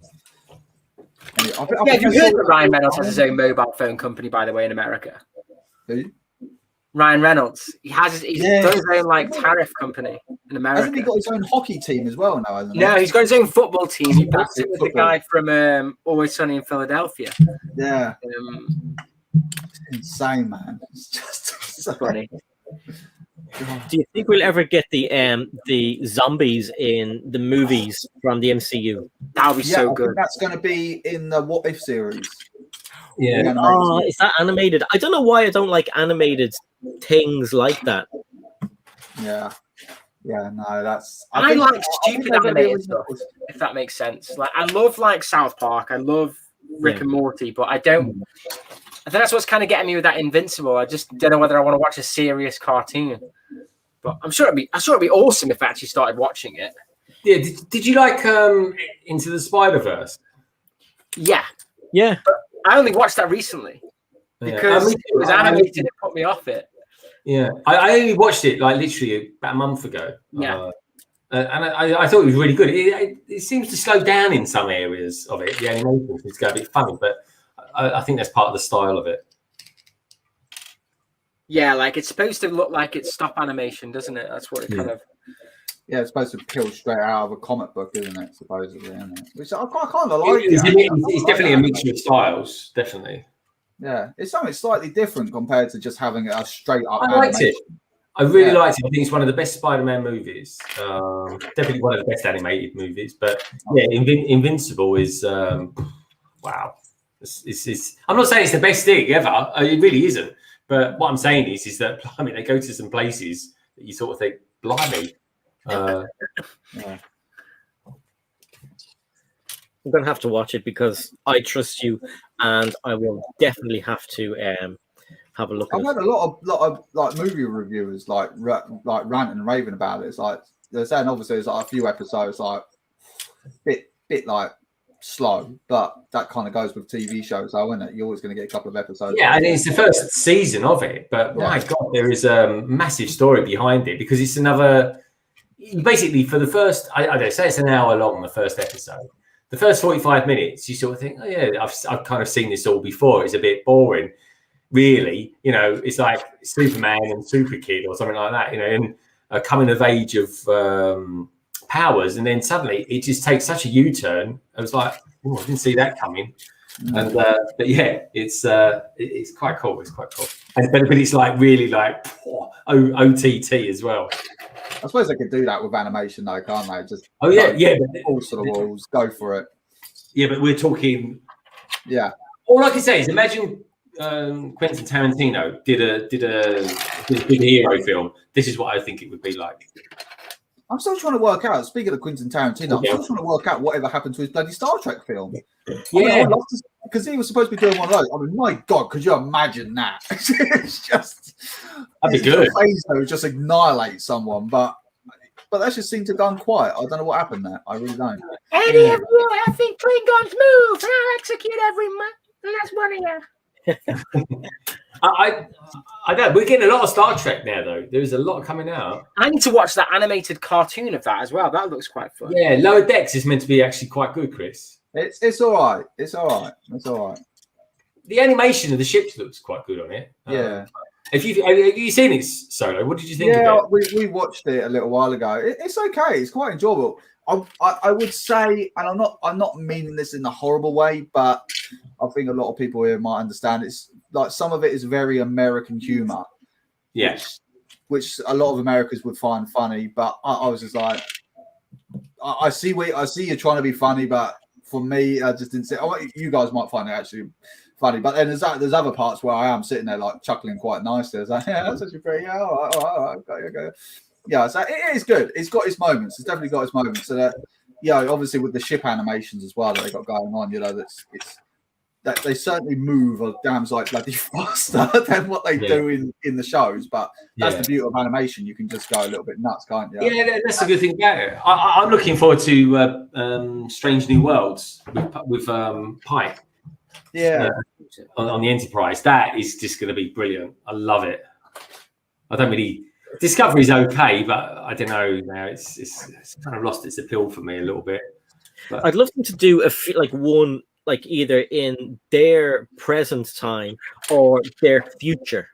A lot of stuff just seems to go backwards. I mean, we had them going backwards with X-Men and Wolverine, and I want them to go forward. Forget the past. I just don't understand why. Kill it if you have to. That's it. The past is dead. No, I just don't understand. Like, you remember back in the day, you had Next Generation, Deep Space Nine, and Voyager all within the same kind of universe. They were all coherent, especially Next Generation and Deep Space Nine. They were running parallel with each other. Yeah. The Enterprise docked at Deep Space Nine. Cisco. I mean, Cisco's one of my favorite Star Trek characters. I loved him. I mean, he's a guy who took no crap from no one. I loved him. He's really, really good. I was like, you want to take the station? Bring it on, boys. I love this. I've never watched Star Trek. You'd actually love it, I think. Star Trek is good. I really like Star Trek. When they do it well, it's good. And I thought the last season of Discovery had some really good episodes in it. I like the ships, the shape-shifting ships. Yeah, I don't like space battles. I don't even like the space battles in Star Wars. I just not for me. Why do you like about space battles? I don't know. Star Wars for me, it's all about the Jedis and like fighting and being cool. I don't really care about the spaceship. It's supposed to be a space opera, isn't it? It's not supposed to be a sci-fi film, isn't it? It's not sci-fi. It's fantasy. Star Trek to me, just from a distance, I'm probably going to get loads of hate now. They just sit in chairs and go, fire torpedoes. Hold the shield. And then they were full on. Hit it. Oh, A lot of the starships are a bit more maneuverable than the big ships. Some of the big ships in Star Wars, so you do see proper full-on dogfights. Deep Space Nine is a good one, good example, especially the Cardassians and the Federation, where they finally go toe to toe and actually sit. And like I thought about that a little while ago, and I was like, Jesus Christ, that was 20 years ago when that came out, and this is on TV. Everyone's going like Game of Thrones is amazing, all that kind of. This was bloody before that, Like, and you watch Borg as well. I mean, they were a brilliant idea, the Borg.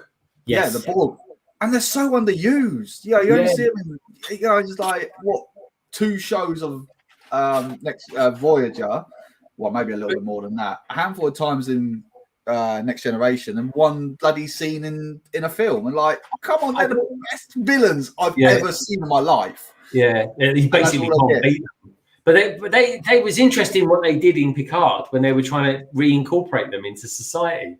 Yeah, so that was really interesting. And that side of it I found quite interesting. The one thing I found really good about Falcon was that they were talking about how they dealt with the blip when people came back after 5 years. And I thought, yeah, I can understand that. I can completely get that. Imagine just coming back after being away. I mean, one of the films I absolutely cried my eyes out was Castaway, when he came back and his wife had packed, I think she remarried someone or got remarried and all this sort of thing. And I'd be like, I was alive out there. I'd be so angry. I'd be gutted, honestly. Yeah. But DS9, Lester saying, is still the best Star Trek. For me, my favourite Star Trek is I still like the TOS, but I think I'm going to really enjoy though the new. I like the new Enterprise, the way they've done it in Discovery. I think that looks quite good. But yeah, let's wait and see what the new stuff looks like. Enterprise wasn't actually bad either. That was a show, wasn't it? Yeah, it was. Yeah, you talk about the old one, the old. And that was getting good. That was getting really good by the time that was finishing up. Yeah, well, they just weren't getting the views. I think they just went a bit too far the other way, and it just obviously got cancelled. Which I was ashamed. I was a bit of a fan of that one. I kind of liked it. So was I, yeah. Yeah, I kind of like the ruggedness of it. Yeah, you can't kind of imagine this is what early exploration would be like. The ships are going to be very kind of high maintenance. They're not these impressive ocean liners of space anymore. They're really getting their toes, and I kind of like that. But I like the Vulcan did it. Blimey, when I was growing up watching her, I'm like, bloody hell. But there was, I don't know. What I liked about that series was that they were always modifying the Enterprise, and the more it was going on, the seasons, the more it was actually turning into the Enterprise as we know it. Yeah. No, it's. I just wish that they like I said, I just wish they just went back to a more coherent story instead of just like, well, you got Upper Decks, which is animated, you got Discovery, which is just doing what the hell they bloody want to do, then you got Picard, which is way off in the future doing. Just why can't we just have like one show there, and then every now and again they just cross over, they meet each other, or like if you do what Virgin. Maybe now that is it Paramount or CBS or one person now, one entity owns all the franchises. Maybe they'll get that continuity. I know Seth MacFarlane. He is desperate to try and buy the Star Trek franchise. He's desperate to buy it. He really wants to buy it. Do a great job. As Alan says, like I love the Orville. The Orville is amazing. Yes, I've never seen it, but they reckon it's more Star Trek than Star Trek. It generally is more Star Trek than Star Trek.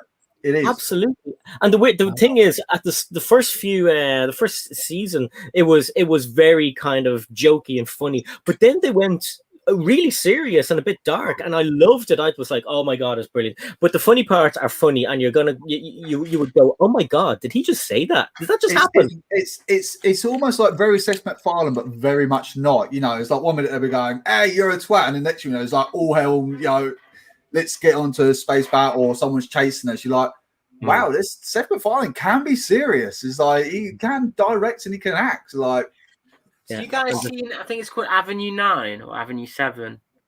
No, where it's a spaceship, and then it's basically a machine that runs itself, and the captain's fake, and it is Hugh Laurie is the ship. I think it's an Amazon Prime exclusive.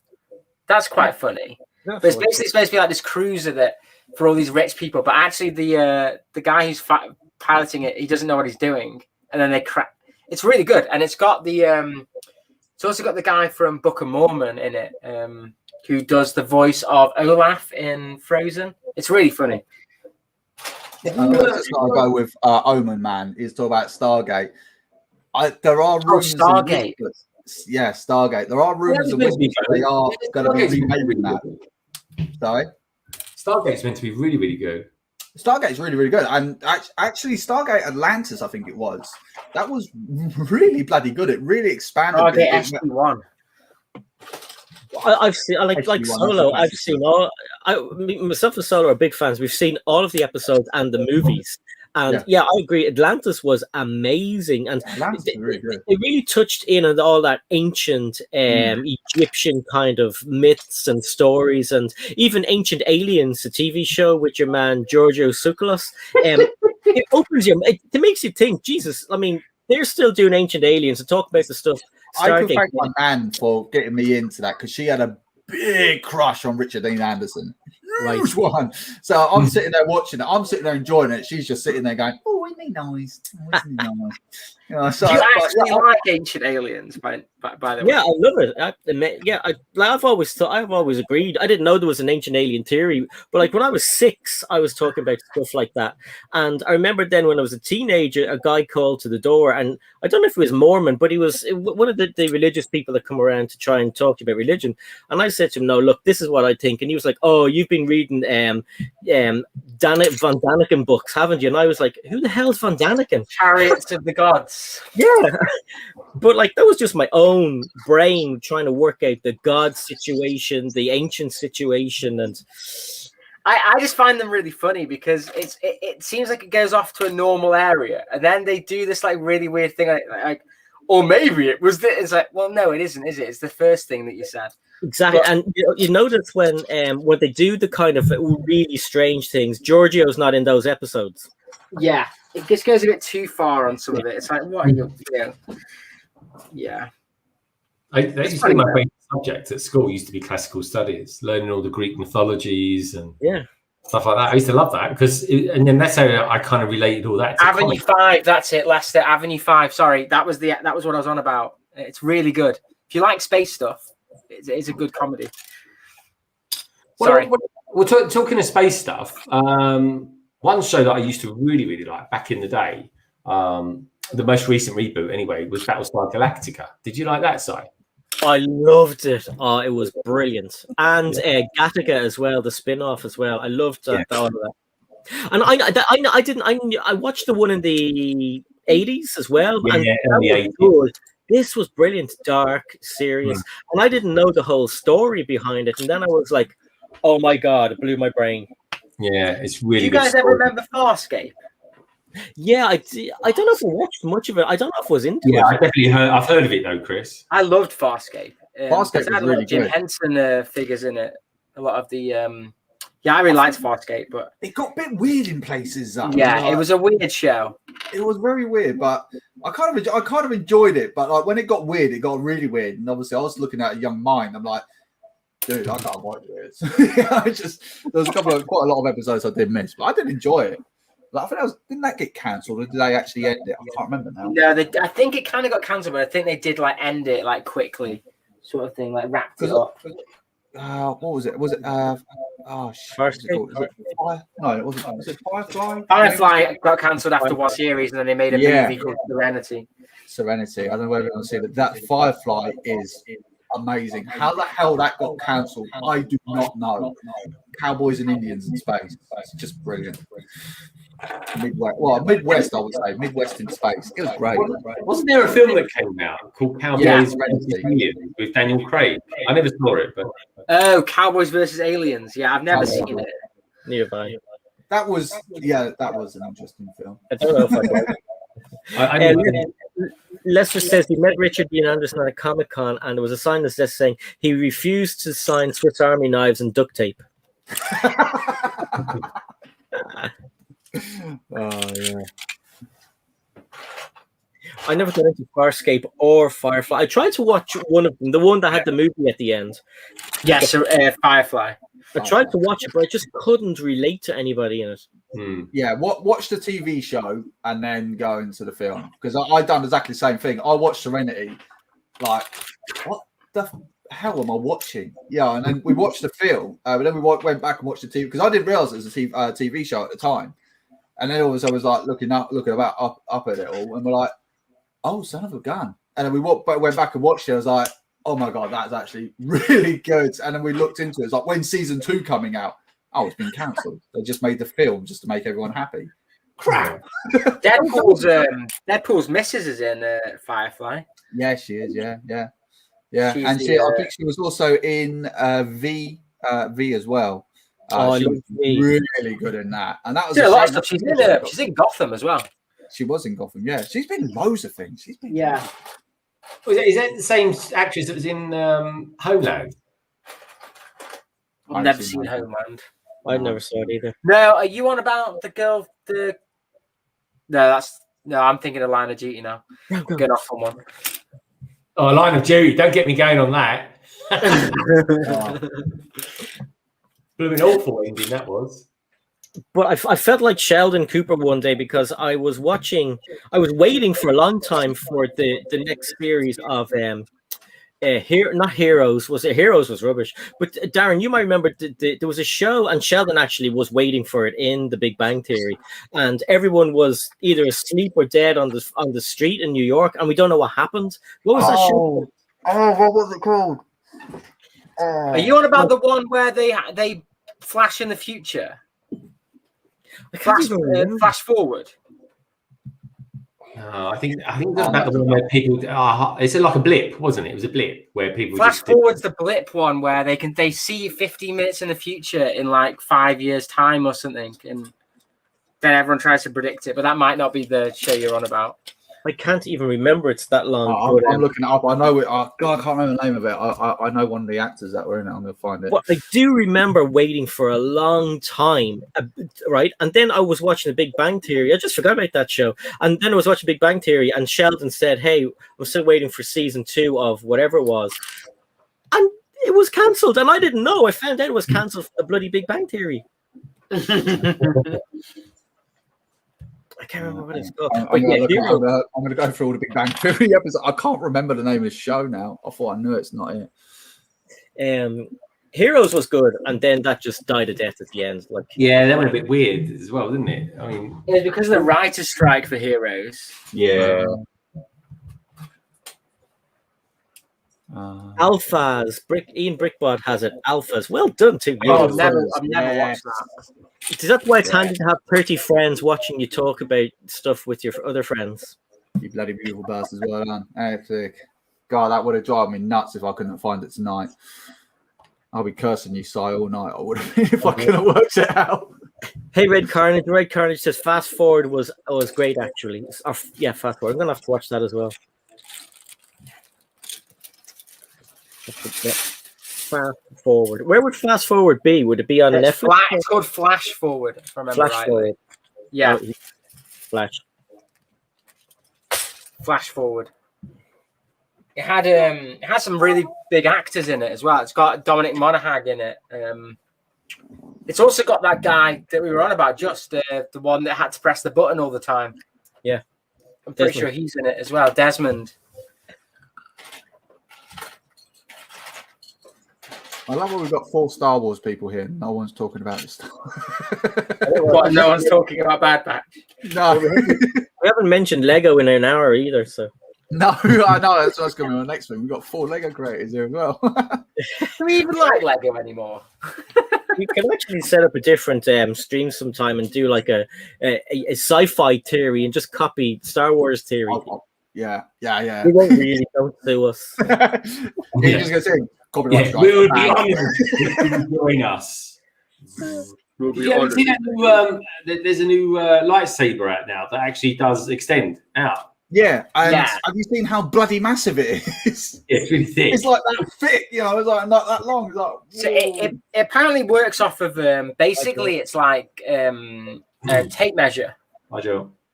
Okay. So apparently it's 2 tape measures put together with LEDs in the middle that like lights up, and it's like, so it's basically quite, but it only shows it though to do with the hotel, the Galactic Hotel. So I don't know whether you're going to be able to buy them or not, or whether they're just like props for the hotel. So we don't really know. Keep an eye on Star Wars Theory. You'd be damn sure he'll be down there going to grab one. I got my Galaxy's Edge one right here, and it's pretty big. It's a bit of a chunker, anyway. That is so cool. I don't understand. Ever since I don't want to keep hating on Disney, but ever since they've taken over, their lightsabers have got bloody massive. Because like the FX ones, they were nice and slim. You could hold them. They feel real. They got a nice bit of weight to them. That feels awesome. Hasbro started doing them, and now all of a sudden they're like building bricks. Like, oh, Bennett, it's like, don't feel real. I've got the Kylo Ren one. I've got the Anakin one. That's how I can compare them. I feel like I'm in Lost. The chat have gone back like all the way around. They're back to Lost again. We've gone first full circle. What happened? I can't get involved in Lost because I watched the first episode and I thought it was crap, and then I stopped watching it after that. Yeah, there's a lot that happened after that first episode, mate. To be fair. Yeah, I could never get into it. I just never could get in. My sister, she absolutely loved it until she said that it got to the last couple of episodes, and I still remember to this day. She sat in her bedroom, and she finished watching Lost. I think it was on E4 one at the time, or 4, whatever it was. And she all I could hear was she was just swearing. She's like, that was the worst ending I've ever seen in my entire life. I've never seen her so angry about a TV show. She's generally one of those people who doesn't give a crap about TV shows, but she followed that from start to finish. Well, I was about sorry, go on. Yeah, that was about it. Solo, I was about 3 years behind, right? So I bought the first DVD box set. I got the second box set from Shane. Sorry about that, Shane, again. And then I bought them. I bought all the bloody DVDs when the DVDs were the thing. And then I got that ending. I was like, no, bloody hell. Yeah. I did download a lot of them and said, no, I'm going to complete the box sets and get them all. But here's one, Earth 2. Do you remember Earth 2? Yes, that was pretty cool. What was that about? I can't remember. I just remember that I liked it. Avalon 5. My God, now you're going. Avalon 5. Yeah, that was quite good back in the day. Wow. That's like Space 1999. Remember that? Yeah, it was. The Eagle ships. That's a good ship. That was a good ship. That was good transport. There's some good ships in that. There's some good ships in that.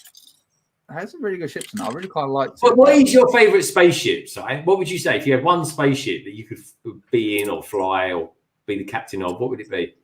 Well, it would have to be, I think, something from maybe the Star Trek universe, because the SpaceX is going that way. Like, I mean, SpaceX capsule, the crew capsule, that's the way of that's Star Trek, and their suit, that's Star Trek.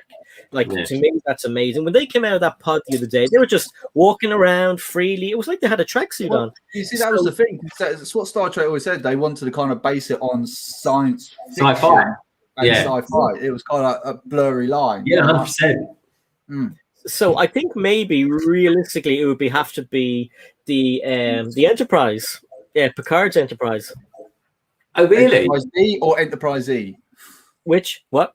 Enterprise D or E? D. I see, that's strange, because my favourite spaceship of all time is the Enterprise as well. Really?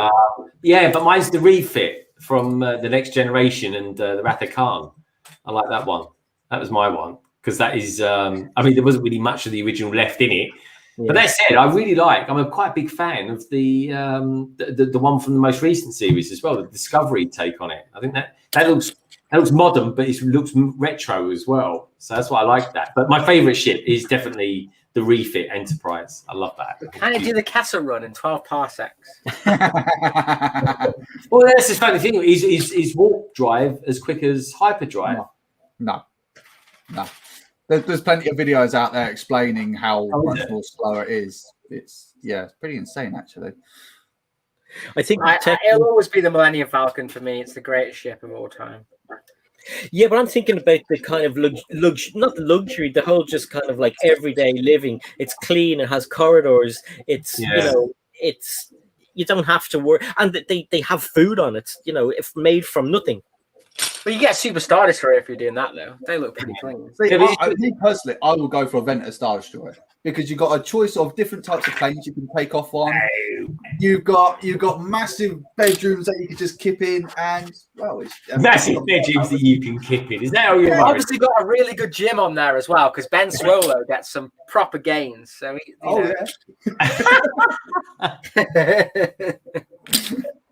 I think tech means Lost in Space, or else it means something that we should be laughing at, going. But Lost in Space, the Netflix version was quite good too. Oh, yeah. I only watched a couple of episodes of that. But I remember when I was in Florida, I watched the original, well, not the original, but the movie that came out with Joey from Friends. My uncle, he actually, well, my uncle, he's my third cousin, but I call him uncle. He actually built the props for that ship in the film. No way. I've got photographs of him. Like he gave it to me. I think I can't remember how old I was when he gave it to me, but yeah, he gave me a book and like all the bits that he circled, the bits that he done, took photographs of it. Nearly got fired for doing that, but yeah, no, he actually designed quite a lot of it for the show. Oh my god, I have people. Yeah, I didn't even see them coming in. Okay, sorry about that, guys. So first of all, let's introduce Manny, who is going by Viva Lego on Instagram. How are you? I hope you weren't there too long. Hey, you guys. Sorry for being late. I'm actually at work doing Don't worry, that's clients. fine. And yeah, don't mind my harsh voice. I just got vaccinated a few days ago. But hey, everyone. Hi. Hey, dude. Hey, how's it going? Oh. And Richard Brickscene is here as well. So basically, up the top beside me, we have Solo Brick Builder. Beside him is London Bridge Bricks. I'll put everyone's name on now so you can see them. I'll take this off. And we have Brickscene beside you, to your right or your left, whatever way you want to look at it. And we have Bricking It on the other side of you. So hey, Manny, and hey, Richard. How are you guys? Hey, you guys. Good. Hey, Manny. Nice to meet you. How are you? Pleasure. Hi. We're good, thanks. I've just woken up, so you guys will have to bear with me. Richard is in New Zealand. Yeah. Okay. Yeah. We have a Just a quick thank you to Delicious Foods for the $5. So much fun talking sci-fi with everyone. Cheers panel and cheers chat. Now that was like such good fun. We've been talking about all the sci-fi programs ever made, it seems, and I think we spoke about Lego for maybe 40 minutes. That was good. We were talking about what our favorite ships are. What Richard, Manny, have you guys got any favorite ships from any sci-fi movies? I mean, I'm an 80s kid, you know. I grew up in the 80s and in the 90s. I mean, if I had one, I heard you guys. If I had one, I think it'd be Star Trek, you know, the Enterprise and stuff like that. That was actually like a real cool spaceship, you know, me growing up that I thought, you know, was like so cool. Yeah. What's another one? I mean, this is outside of Lego, correct? Yeah, no, it doesn't have to be Legoed. But no, I'm with you, mate. The Enterprise was always my favorite. Yeah, it's definitely mine's definitely the Slave one for sure. Ooh, Slave one. That's all right. You don't get a very good gym in that one. No, you don't get a good gym in the Slave one. No. That's why Boba Fett looks like he's been on the pies a bit. That's why he's not got a good Manny, while we have you here, so basically I explained to you already that Legomasters USA Season 1 has already started. We're only getting it now in the UK and in Ireland. So you are becoming famous all over again in a whole different part of the world. And everyone has been loving the bond with you and your dad. And so basically, I'm just going to ask you a few questions, then we'll get back to all the funny nostalgia stuff. So what made you want to go on to Lego Masters? Okay, well, the story on Lego Masters, that's fairly easy. I mean, I did a 20-second video. I posted it on my Instagram, my Viva Lego Instagram, and I had somebody from Emerald Shine, the production company Legomasters, and they were like, well, hey, are you interested in competing? I was like, yeah. They were like, you need a partner. So the first person I called was my girlfriend. She was like, no. The second person that I called was my dad, and he was like, yeah, you're my son. I'll do it with you. Long story short, we actually didn't think that we were going to get picked. But I think just the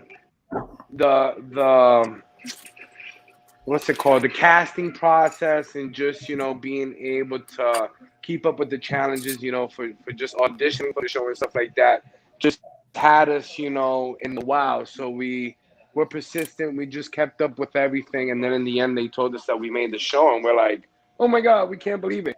So,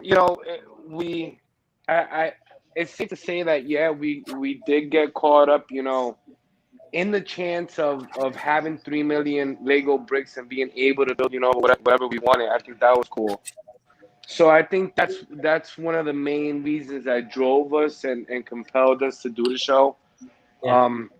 We're Puerto Rican, we're Hispanic, so I think we did this also a lot for our family, just make our family members, proud. It's not every day that you get that chance to be able to create, in such a big screen, especially for Fox and stuff like that. So I mean, all that drove us, and it just compelled us to just wake up every morning, and just do what we had to do. I mean, it was gruesome. We had 12-hour, 14-hour days. So I mean, and my dad's 66. So I mean, for him to be able to keep up and still, put out every single day, when they said 12 hours for a challenge, 15 hours for a challenge, I mean, that's what it was. So, and we had that in mind, and every single time, we weren't competing against other people. We were competing against that clock, and everybody in the room knew that. So I think all that just fueled everyone just to do their best. And I mean, as far as me and my dad, again, a father, son, reliving or getting back to, whatever we missed out, in our earlier years, because there was times where I wasn't that close to my dad. So I guess, having that opportunity and that chance to actually do something with my dad, and gain back all those years that we weren't that close knit. I mean, yeah, that really sealed the deal for us. So that's pretty cool. Yeah. 1 sec, Greg. Do you have to go now? I do have to go now, my friend. I'm afraid I've got to prep for a little bit tomorrow. I've got a little bit of work I need to do, just a little bit, so I can get a good night's sleep tomorrow. Okay. Well, do you want to tell everybody what's going to come up on your channel, Greg, and give yourself a little bit of a shout out? Main thing is tomorrow, actually, London Calling. I think it's pretty much, other than Manny, it's got everyone on here. It's going to be on there tomorrow as well. So looking forward to that. Otherwise, next week, I think I might do a vlog next week of the shenanigans that myself and Tech got up to last weekend in London. So I might be doing that, and I might have a bit of a big update as well on a bit of a project that's kicking off next week. And that'll be me, really. That's going to be me for the next week or so. But no, thanks for having me on, Si, as ever. Good to see you, Solo. Good to see you, Chris. And you, Richard. And nice to meet you as well, Manny. It's a pleasure. Likewise, yes, likewise. Again, you guys, excuse me, I'm actually in the middle of work. I'm a barber. I cut hair. I've been cutting hair all day. So that's why I was late. So excuse my tardiness, I'm over here tied up with clients. Forgive me. Good. But yeah, it's a pleasure meeting you guys. Slip, all right? No, my man here, he's fine. But yeah, I knew that I had to do this live stream with you guys. I wouldn't have missed it for the world. But yeah, I'm here with you guys. No worries. Great to see you. Thanks for having me, Si. I look forward to seeing you tomorrow, mate. And yeah, it's been lovely. It feels like he actually, you know what? Even though it's only been like about 5 days or so, it feels like an absolute age since I've done any streaming with anyone. It's really weird. It feels really strange. I genuinely do miss. I missed this Wednesday, but life happens, folks, and Si and I will be back on the backlog again next week. So anyway, on that note, I bid you all farewell. Enjoy the rest of the stream, folks, and don't forget to hit a big fat thumbs up as well for us. And I'll see you, lovely lot, tomorrow. See you, Greg. See you, Greg. Cheerio. Bye. And we're about to lose Mr. Solo Brick Builder as well. He has it's a school night for him. Unfortunately, yeah, work beckons, and yeah, I've got to be in central London really early tomorrow. So good times, good times. So yeah, sorry, it was really nice to. Yeah, he finally comes in, and then I have to go. Gutted on that one, but yeah, apologies. No worries. Do you have anything coming up on your channel? Well, I've just done my helmet review video, so if you want to go check out some helmets, none of those, you dirty people. Actual Lego helmets. Yeah, not Kobe this time. Yeah, that's done. I will London Calling tomorrow, and then I don't know. I might do a cheeky little live stream on Saturday. I don't know. See how I feel. And then yeah, I don't know. I might do a little review on this little thing as well. So we'll see. We'll see. But yeah, that's about it at the moment. That's all I can say at the moment. Awesome. Well, listen, thanks for joining. Thanks for joining. Thank you very much. Yeah, dude. Bye. And don't forget, everybody, if you want to check out everybody that has been on the panel, they have their links in the description below. So go check them out, subscribe, like, do all that, and you will have a great time. So Manny, back to you. If you are, hello to Manny's customer as well. Oh, they can't hear. They can't hear. That's okay. That's okay. I was wondering, does your dad have an interest in Lego, or did he collect Lego? Did he know when you were saying to him, we're going to use some snap bricks here? Was he kind of going, what are you talking about? When it comes to Lego, you know, my dad, he's not the enthusiast I am. I like to think of our dynamic like I'm Michael Jordan, he's Scottie Pippen, so he was there just to assist. You know, like you know, my dad says it. He's like, you know, you can teach me A, B, and C, and I'll learn the rest of the alphabet. So that's my dad's like that. So if you tell my dad, you know, set these 2x4 plates with these, you know, 1x3 bricks, you know, he'll do it, you know. So I think that was our dynamic. And aside from Lego, I mean, me and my dad, we've done a lot of stuff around the house. I mean, we've done like bedrooms, kitchens, and stuff like that in our house. So when it comes to like constructing and making things, you know, outside of Lego, like me and my dad, we've been able to do that. So when it came to the Lego bricks and just having the bricks there, it was just I think the toughest part is just having the ideas and being creative. You know, the thing with the show was, you know, yeah, you have 15 hours, but how much time of that are you going to take to plan and think of what you're going to do? So I think that's really, you know, that was really the thing. Can my dad plan? Yes. At 66, you know, my dad's real, you know, astute and, you know, planning things and being assertive in certain things. But when it came to the Legos, like he totally gave it up to me on like how we were gonna build it, what pieces we were gonna use. He did shed light, you know, on ideas and but we could add on to the build. But I think nowadays, yeah, my dad he's a Lego fanatic. By now, yes, he is. That's good. We actually had your show on here probably a good year ago now. It was not long after it aired in the US. We had it on here, but I'm rewatching it now as well. So I watched the latest episode last night as well, and I thought you were really hard done by in that one. That was a real curveball they threw at you guys. Yeah, you know, with changing the theme. Because yeah, you saw like in the first episode when we did Team G Dream Park. Yeah. The rules were, you know, to make something, you know, spin, something move and stuff like that. And again, my dad has no knowledge of technique. A lot of people actually didn't have that knowledge on technique and the motors and stuff like that.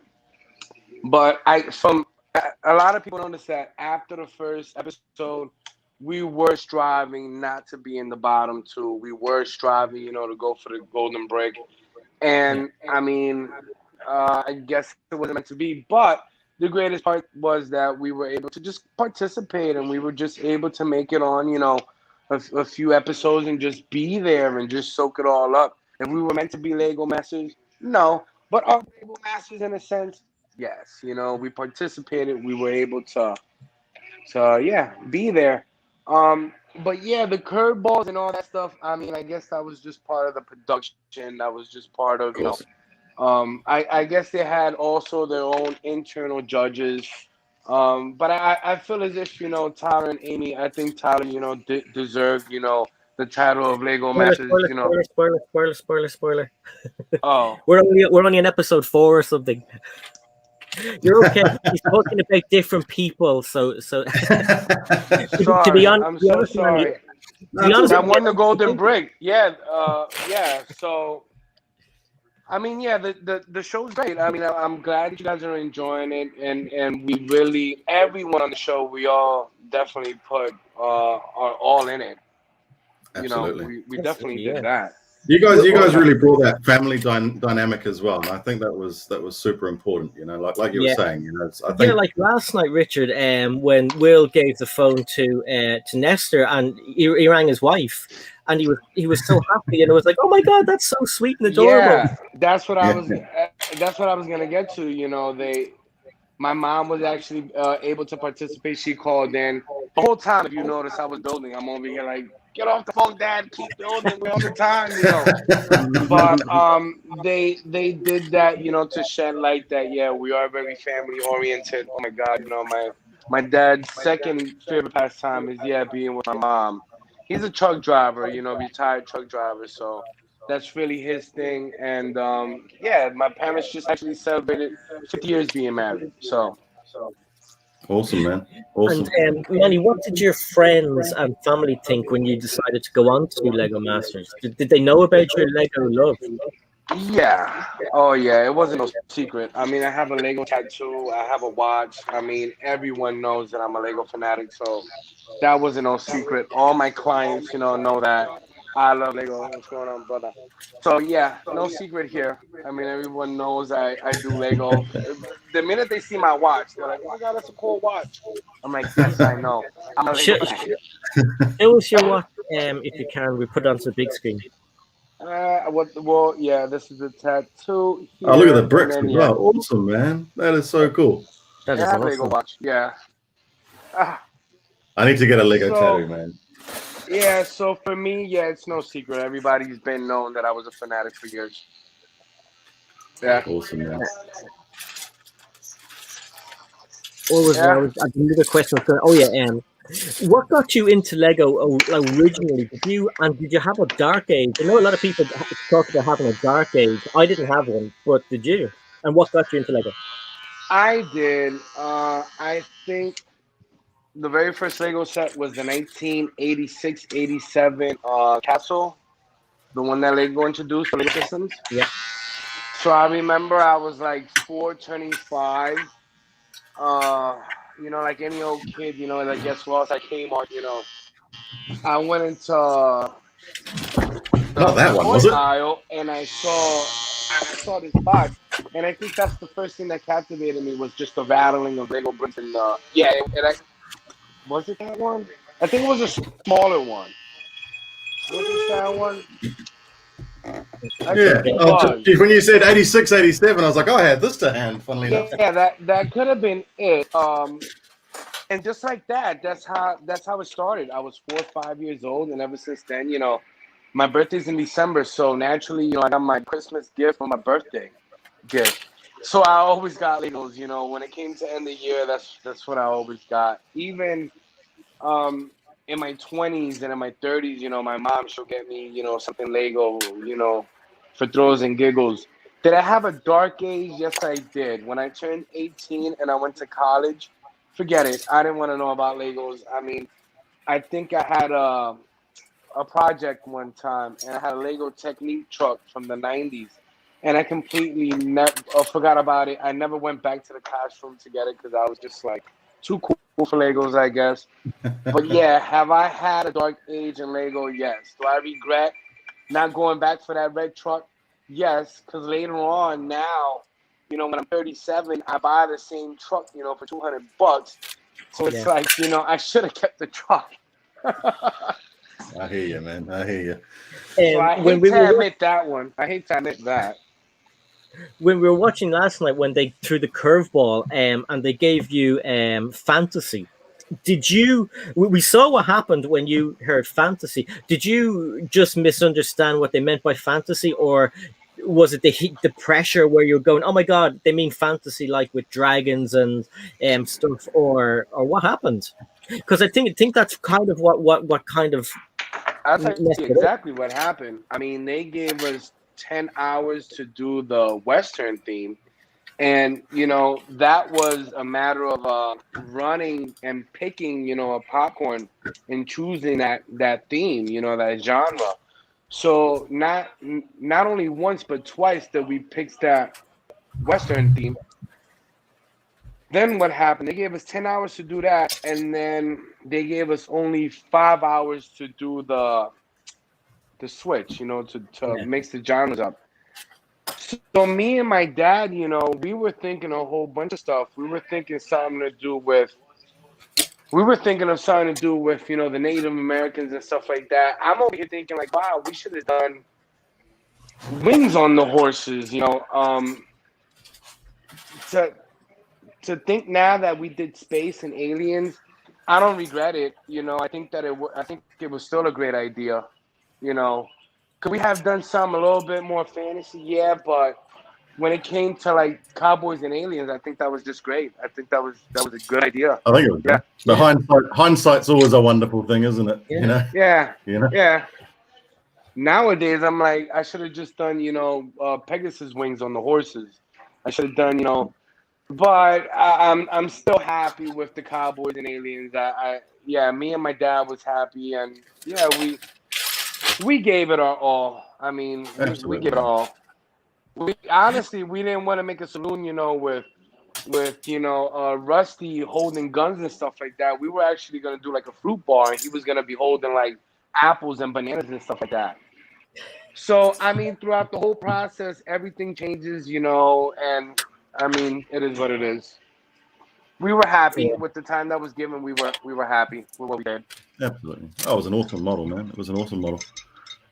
We did rock out with that Western. Oh my God, that Western was something else. It was cool. I mean, the two of you were kind of like, especially your dad, because like the way he dresses, he's a very sharp dresser. He's got the cool beard and the hat. I mean, like you were kind of the two that stood out to me originally when I saw the trailers and everything. I was like, oh my God, he looks so cool. So you can tell your dad. Yeah, you're just jealous because he's got hair. That's the thing, Si.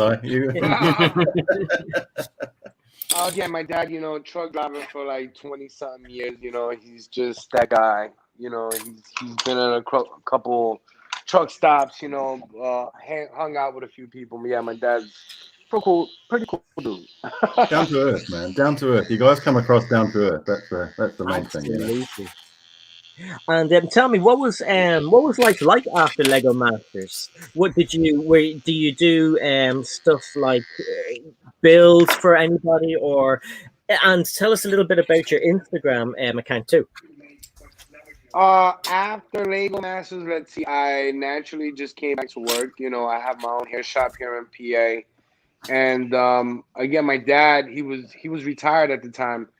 But seeing that he had, you know, that energy, you know, to keep up with the show, he actually does yard jockey. He works part-time, you know, still with the trucks and stuff like that. He's really into RVs. My dad owns 2 camper RVs. So that's what he does in the summertime. As far as, again, after the show and then due to COVID, last year we were scheduled to do so many shows out here in the States. But it never came to light. Did I build anything for anyone? No. I did do Cake Boss with Corey and Travis and Mel and Jermaine with Buddy V. We were able to do a show with him.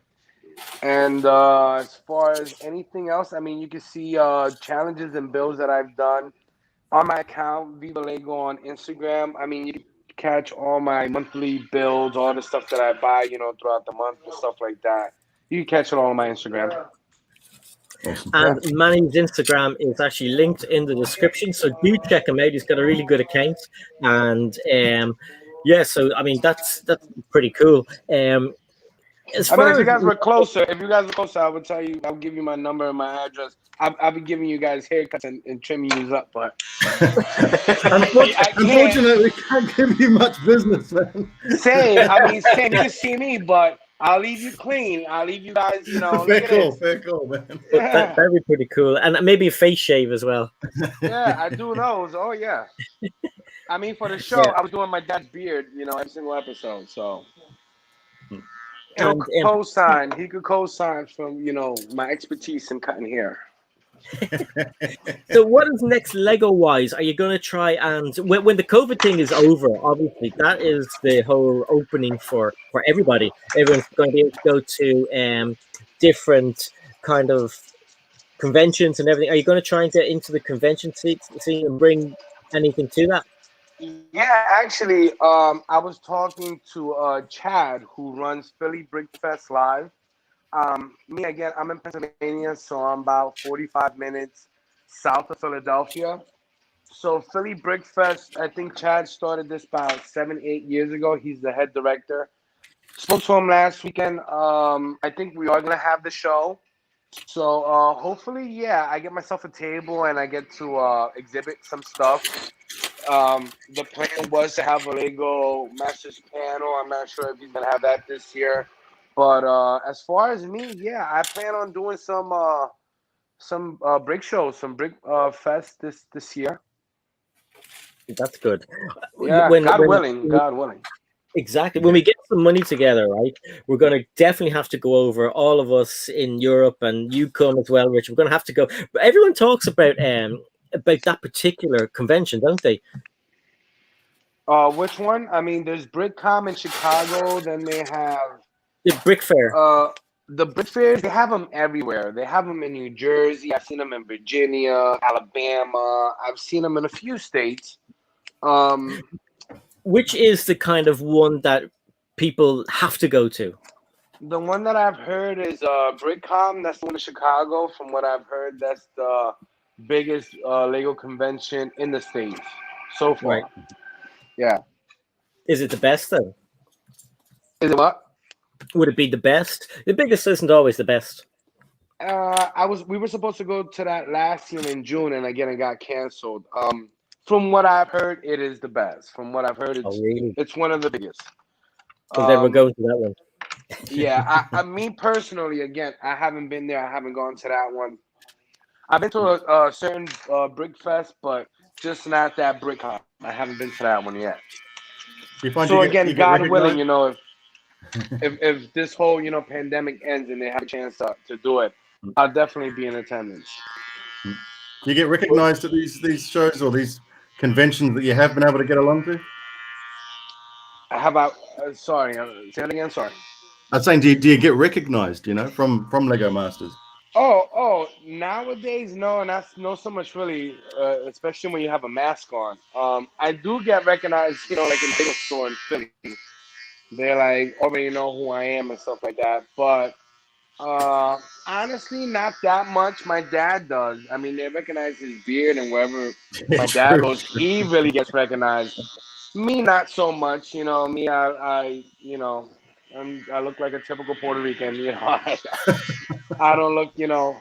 And sometimes, I mean, it all depends on where I'm at. You know, like if I'm in a mall or somewhere, you know, I'm recognized. I did get recognized at a fast food place at a White Castle. That was funny.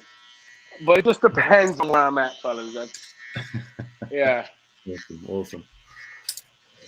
It's going to be funny when everybody gets the mask off and goes places. Like, I mean, because how long have you been YouTube, Richard? What's that? Sorry. How old is your YouTube channel? How long have you been doing it? Just under 2 years now. That's short enough. 2 years. Yeah. Had a bit of a slow start, but yeah. And Chris, you're just over a year, aren't you? I think so. Yeah. March the 1st, I think I started. Yeah, I missed my anniversary. I forgot. I'll have to do it next year. But it will be interesting to see, like, you know, if people recognize our faces when we go to shops. I got recognized in Legoland with the mask on. Oh, really? One of the guys who's running the rides watches my live stream, which is pretty cool. Oh, right. And because I said that I was going, I think he was keeping an eye out. But yeah. Well, when I was in the Lego shop the other day on Greg's live stream, and there was literally no one there, The only person in the store actually recognized me from the YouTube channel. The only I get recognized more the YouTube channel. I get recognized more for being a barber out in my area. Yeah. You know, like, oh, there goes Manny the barber. You know, like I don't get recognized so much, you know, for the Legomasters. I've been a barber, you know, for 15, 16 years now. So nowadays, oh, well, there goes the barber. There goes Manny. By the way, yeah, he was on that show, Legomasters. So that's what happens with me, yeah. Manny, do you keep in contact with any of the other people from Legomasters? Oh yeah, we're on a group chat. We chat regularly. I mean, I should check the message right now to see who posted, but yeah, we do chat. The last person that I saw was Corey a few weeks back. He was handing me some extra Legos and stuff like that. But yeah, I mean, Corey and Travis, they're in New Jersey, so they're probably like an hour away from me. Oh, that's not bad. It's not Yeah. bad. They're your closest, are they? And then Jermaine, he's in the Bronx in the BX, and New York. Yeah, that's about an hour and a half away from me. Mel Brown, the police officer, he's in Baltimore, so yeah, that's about 4 hours. And then everybody else, yeah, they're all scattered. I mean, Crystal and Amy, they're in Texas. Flint and Richard, they're in Cali. Boone and Mark, they're in Oregon. Yeah. Yeah. We've had some people on before. We've had Richard. No, we didn't have Richard. Flynn comes on. Richard doesn't come on. So we've had Flynn on. We've had who else did we had on? We've had Mel was on. Yeah. And Boone. Pardon? Boone, yeah, Boone the other day. Oh, was that Greg's? Oh, my man, Boone. But Boone is going to come on in June. Because what I do is I try and have people on who have just exited the show that week. So this is your week. So yeah, but sweet. Go on. Oh, Flynn's been on a few times actually. He's a bit of a fan of mine actually. He asked me to come on. I know I'm only joking. Flynn's a good guy. Yeah. Flynn is brilliant. Yeah, I love Flynn. Yeah, they were amazing. Oh my God, on the show they were amazing. I mean, everything they put out was just truly like it was epic. Yeah, and them to get a building, they're just like a phenomenal team. Oh, yeah, I mean, it's when you look at it's a typical thing. When you look at somebody, you wonder if they're going to be a good builder, and those two are brilliant builders. Like my favorite was Clockman, that they did last week. The one half was the clock and the other half was the man. Do you remember that one? No. Yeah. Well, yeah. It was. And again, it all went into the planning. I think the first few minutes, or the first moments that they got, before the challenge, to plan that was brilliant. They went. Well, we all went based off something that we planned. Prematurely, heads or whatever. But yeah, their planning on that half and half was brilliant. They actually took time to make that work, make the eye, swivel, just make it look the way they did. Was just smart. Yeah. I think everyone's so talented with the whole process of getting on. How do they do that? Do they have like loads of people into a room just building things and then go, okay, you're good, you're not, you're good, you're a maybe? From what they told us, I think, thousands of people. Oh, we lost him. Oh, he's gone. Hopefully he'll be back. The signal went a little bit wonky there, but so I've only got 3 people on the bottom now. So on StreamYard, you could get 3. You have 4 people, and then the rest of the people go underneath, and that's why they were all hidden there for a while. And so hopefully Manny comes back. If he doesn't, we'll give all his details at the end of the stream. I think we'll wind it up soon anyway because it's. I was like, my dog's going mental. Hold on. Woof woof woof. What are you doing? His dog is hilarious. What dog have you got, Rich? Oh, I got a lab. He's out there crying at nothing. Come here. Up. Say hello. No. No, say hello. Well, that's Hey, my boy. how's it going, little junior? Indeed. He's still a puppy though, so he doesn't know things about spatial awareness. How'd you go? He punched you last week. Yeah, he got me in the face last week. You can still see it actually. Yeah, Oh there. my god! I didn't know it was that bad. Yeah, he's a good boy. He's a big dog as well, isn't he? He's only just a year old too, so Yeah. he got big really quickly, and yeah, he doesn't know his own size and strength and stupidity, I think. Poor dog. Spencer, yes, exactly. Adrian's Wall says, Spencer. Yes, Spencer. It's the only name of any dog that my kids knew when they were naming him, because he was Spencer's, the one from the Hidden Side sets, I think. So it was Oh yeah, the little ghost dog. So the cat's called Ray, as in Ray from Star Wars. The other cat's called Benny, because Lego Movie 2 was cool at the time. And now we've got Spencer, because Hidden Side was cool a year ago. And come here, Richard, did your kids, were they into Hidden Side? Did they use the app, or were they just into the for about 5 seconds? Yeah. Please, Rich, don't buy an animal this year, because I do not want to hear you saying video. Don't buy a llama. Llama. Yeah. Space LLAMA. That's what you'll be calling your next thing. Yeah. No, my kids, look, it was the same with the Mario stuff as well. And it was like, oh, look at this, how cool is it? We can set this up and do all this and do all that. And 5 minutes later, they're off on the iPads doing something different, looking for the real Mario game, you know? So, yeah. Lego and technology is not a good thing, in my opinion. I agree. Unless you've seen my review today. And if you've seen my review today, I think it works. All right, I'll check out your review today. I haven't had a chance to look at everyone's videos yet, so I'm just plugging myself there.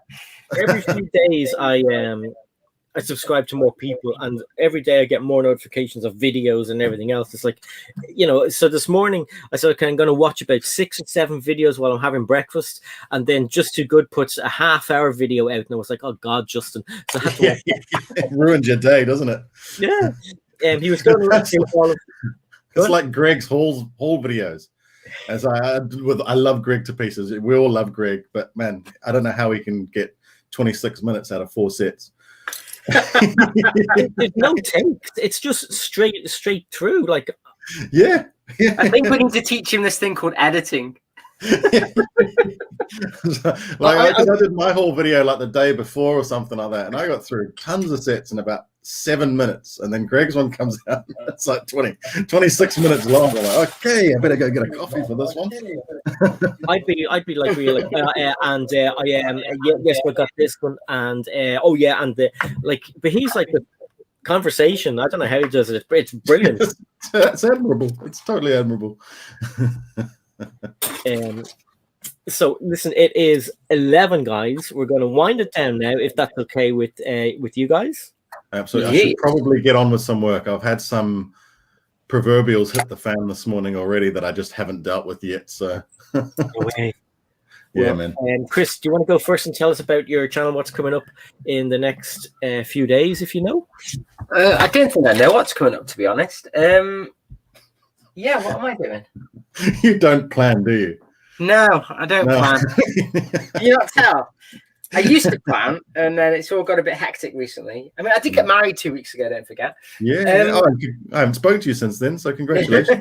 Oh, thanks, man. Yeah, I'm sure it'll be back to normal soon. Yeah, minifig videos. I think I'll be live streaming on Tuesday. I might actually. A lot of people wanted me to save and do R2D2 Part 2 because I didn't want to see how badly I can do that set. So I'll probably stream him on Tuesdays. And I think other than that, I'm not too sure what I've got going on, to be honest. That was hilarious. So I was looking at the chat, right? So Chris is struggling away, and the leg is popping in and out, and he's trying to put on the other leg. And Richard, I could just imagine him in New Zealand tapping away, type this and that, and you have to put this way. And then the next thing, I sent you a video. I was like, what? Oh yeah, Rich sent me a video to try and help. Let me tell you what it was though, is that I was going to do a review on R2D2. So after bag 1, when I had the leg sitting there, I actually took that as part of the video to show the mechanism. So I already had it. So I was like, I think what I did was literally I missed off one of the tiny bits that like lock it in, and then when you clip the legs together, there's a bit at the top that you're supposed to put into 2 places, and I think I missed the loop off on it. So it didn't. They've got to be on some funny angles as well, don't they?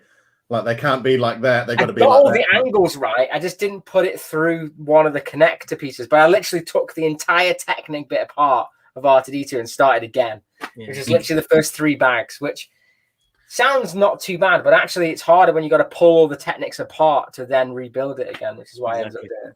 But nothing worse than it was taking good Technic apart. I've got my money's worth out of it, put it that way. Absolutely. But I tell you though, like, sorry, I know you're talking about your channel, but like, the actual mechanism and how it works is brilliant. Oh yeah, it's really cool. It is. You know, because compared to the old one, I mean, I've got the R5, which is based off the old R2D2, and that's got the old switch at the back, and that thing never works properly. It's horrible. So. Thank you, Solo Brick Builder, for the £2.99. Awesome stream. Thanks as always, and I'll give him a dance as well. Don't they call it a jig in your country? Give him a jig. I don't know. It's scary, whatever the hell it is. Thanks again, Solo, and you're not called a dance in any country. Alan Fox's comment. Poor R2. He'll never recover from Chris's abusing his third leg. I know. Some of the innuendo comments going on in that live stream were brilliant as well. It was awesome. I was laughing pretty hard for a while. I was thinking, I could help him out, or I could just sit here and let the entertainment unfold. Well, yeah, the problem was as well is that it was at that fork in the road where it's like, do I just pretend it's all okay and just build the set? But I knew that if it wasn't okay, I'm gonna literally have to take it all apart. So I was just like, because someone at the end is gonna go, "Oh, show us how that leg works." Chris. Yeah, and like, and mine was just like literally lifted up and the leg fell off. I was just like, oh, no. Size shuffle, you got it, baby. So we didn't earn enough money for a dress tonight, so we might try it again next week. I like Chanel, as I said, so a little Chanel number, and if we have enough money left over, might get some stilettos and maybe some pearl earrings. I won't get a pearl necklace, don't like that. So do you want to tell us what's going on your channel, Richard? Well, I don't know if I can come back from that last comment. Sorry, but look, I've got a whole bunch of stuff. I've made a list of videos that I could potentially make, so I've got a few things there. I've got a couple of top 10s I want to do, so I might actually crack on with one of those. I may have a city update as well. I've got to keep that going. So yeah, look, I'm not going to promise anything. Live stream on Sunday this week. I didn't do it last week because I'd stayed up and made that R2 video on the speed build, so I didn't bother with the live stream. But I'll do it this Sunday. So. Awesome. Sunday morning your time. Yeah, I'll try my best to stay up or wake up early. I was going to say, you don't have to stay up. It is in the morning your time. What's the actual time difference? Is it 12 hours, 8 hours? What time are you now? 11. 11 in the morning. So we're 11 at night. So we're 10 a.m. the morning before. 10 a.m. So when it's 10. So when it's 8 in the morning for you, it's Friday morning for them right now. It's Friday morning for me right now. So when it's 8 in the morning for me, 8 in the evening for me when I start, that'll be 9 in the morning for you. That's not bad. Yeah, that's plenty of time to get breakfast in. Exactly, yeah, and hang out. And I get so jealous when you're like when you were in the back garden that time. It was like doing the stream out there. Yeah, it was awesome. Maybe I should do more out there. It's starting to get pretty cold and wet. Yeah, I was actually going to build by a spider or something on stream. That's what we don't have any dangerous spiders. I'm not in Australia, mate. Oh, sorry, I forgot. I was going to build this out there because of being in the forest and all that. I was going to do a live stream building that out there, but yeah, I didn't. It was raining. I still need to build that. He looks so cool. Oh, I think The cheapest one looks one of the best, man. Yeah, it's my favorite helmet anyway. Mm. Like as an actual helmet, I love it. I think it looks awesome. I may actually live stream tonight, actually, because I've got the other two here to do as well. I've got the probe droid and the Darth Vader helmet, so I might do some content later tonight. Alan wants to know how did you like the new helmet? Well, yeah, I've only built this one so far. I've still got I've got the Vader one and the box at the moment. I haven't got the Carnage or the Venom one neither. I wouldn't mind getting those. Or the Batman helmet. Are you going to display the Star Wars boxes, or are you just going to chuck them out? I keep all my boxes. They just go in the garage. I think they're really displayable. I think they're amazing. Oh, I think they look really nice. Yeah. But I just flatten them all, and they all go up on a shelf up high. They're always there. Putting myself up to the day where I think I'm gonna destroy my boxes. Do you know what? I was watching Claire's video yesterday, Plastic Architect, where she did that room tour, and she was just talking about only keeping a couple of boxes, and I'm like, geez, how'd you get yourself to that stage? You know, like, do I start with the smallest ones and go, I don't need that.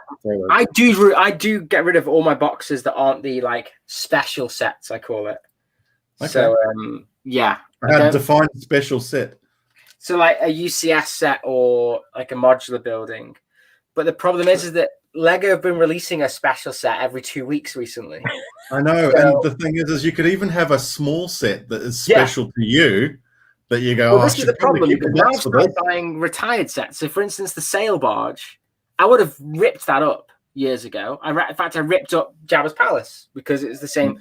But now Steph bought it me and it's retired. It's like that box seems a little bit more special. Yeah. Is that one of these type of, because these types of boxes I absolutely hate because you can't flatten them. Yes, I think it is. I hate these boxes. I hate them with a passion. Yeah, it is. So, it is. You're right, Rich. The ones with the folds. Yeah. Yeah. So I usually try and stuff them full of other boxes, but yeah. That's not bad. Thank you, Lester, for the £5. Great stream as always. Got to go early start in the morning. Lester, you're a gent. Thanks a million. Much appreciated. And we'll see you tomorrow, hopefully, in Greg's stream in the chatty chat. Yeah, I mean, but that's one thing I was going to start doing as well. Maybe putting smaller boxes into bigger boxes, because now I'm at breaking point, like full on, like the space is gone. I'm buying wardrobes now for things. To me, I just don't see the. I can't justify it to myself, but I still keep them. Like, what do I want them for? Why do I need them? Well, I sold a set yesterday to someone, and it was a droid gunship. Yeah. And I've kept the boxes for all these just in case I sell a set. And I had two of these, so I sold it to someone. I was like, I'll just go grab the box. I've got the box out there because he came around to collect it. Yeah. He's like, I don't need the box. Yeah, that's what I mean. It's like, why am I holding on to them then? This is what I mean. I just don't get. I find it so because I've never sold a set anyway. Like when I went into my Dark Age before, I gave them to my friends' kids and stuff. I never sold the sets. I've still got the Death Star box, and I don't even own the Death Star anymore because I parted out my Death Star. So you see, I've got my Death Star, my Star Destroyer, and Falcon all still in their shipping boxes as well. Really? So they're not even flattened down. They're in their full box size thing, sitting on a shelf in the garage, taking up real estate that could never be used for something else. I like the art. I like looking at I love the art, but I keep them in their shipping boxes. I know you have it built and everything, but like it's still just like, I don't know. I mean, those ones aren't as impressive as, say, maybe that one where it's a little bit more action-y and, there's more going on. But I just like the art and everything on them. What I think is quite ironic is that's what I do for my job, and I don't appreciate it. That's true. Maybe we need to have like a cleansing stream one night where we all actually go in there and all collectively throw our boxes at the same time. Yeah, we take it in turns to rip up a box. I really saw with like a micro. That'll get round to one of us and we'll go, no. leave studio. Yeah, I'll host it and watch all of you do it. Yeah, I'm sure you will, son. I'm sure you will. I'll be crying. I think it could be if we all support each other and G each other up, I think we could probably get through what will be quite a painful experience. Exactly. Potentially painful experience. But I've even got boxes out there for some Unikitty sets that I parted out into the Bricklink store. Like, why am I keeping that? Why? Yeah, it's yeah. I just don't get it. I don't get it. You're gonna see me on Hoarder soon with just this little corridor that goes through my house that you have to snake through, and there'll just be piles of instructions and boxes all the way around. That's what's going to happen. I started being really sad and keeping the sticker sheets that have got no stickers on. I stopped doing that. No, I did. I stopped doing that 2 months ago. I've got. No, but I used to chuck them in the back of the instruction book, the empty sticker sheet. Okay, I lied. I still do it. That's where they are.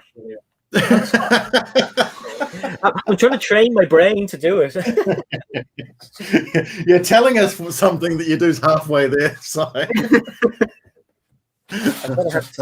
But I did throw a used one out. I threw a used one away today, so I actually am on the right track.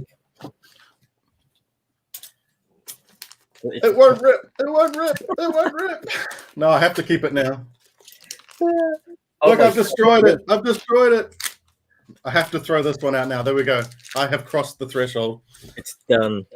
Done. He started. He won't stop now. Now I can throw everything away. Hey, Tuscan. So basically, I'm gonna actually wind it down now. It's turned into a London Bridge Bricks wind down. Sorry, mate. No, you're fine. Magic Cooper, good night, and we'll see you soon. Thank you for everybody who has been in, and thank you for everybody who has given super chats and super stickers. And I'll do some more dancing for you guys next time. Big bye to everyone who was being here. Some delicious food. Miss Bricks of Fun. Bricks with Justin, Red Carnage, Joel Marbella was here with all the bits and pieces in the middle of the name there as well. Ian Brickbod. We had or the MD with Redmond, as far as I remember. We had Sir Bricks, Zico from Brazil, who was here, Mama Lego, Omega Man. I won't go through everybody, but thank you everyone who was here. Tech was here. The people who were on the stream, obviously, as well. So we had Greg from London Bridge Bricks, we had Solar Brick Builder, and we had Manny, who is on Instagram as Viva Lego. So all the all the links are in the description down below. Richard isn't there, but I'll pop him in as well because he's got an awesome channel and he is in New Zealand, and there's not many people from New Zealand that we know in the Lego community, which is cool. And Chris, obviously, thank you for being here, and we will see everybody on London Bridge Bricks tomorrow. I have a haul video coming out maybe tomorrow. I'm waiting on my ADA to come, and so you just ruined the whole video. That's one of like 7 or 8 things. Do you think I'm just going to do a thing? No. And then we have to get get rid of these boxes as well tomorrow. That's a quarter of Greg's video. I know, yeah. You reckon you can get 26 minutes out of it? Do you know what? I'm trying to make my videos longer because they're always about like a minute or 2 minutes. So I am trying actively to make them longer. But sometimes I talk too fast. And then I'm like, oh crap! I've only like 50 seconds of footage. So you just need a long intro and outro. Yeah, I'm gonna have to figure out some way of making it longer, and I'm gonna study Greg's videos maybe. Yeah. Study Greg. Anyway, take care, everybody, and we'll see you later. Bye.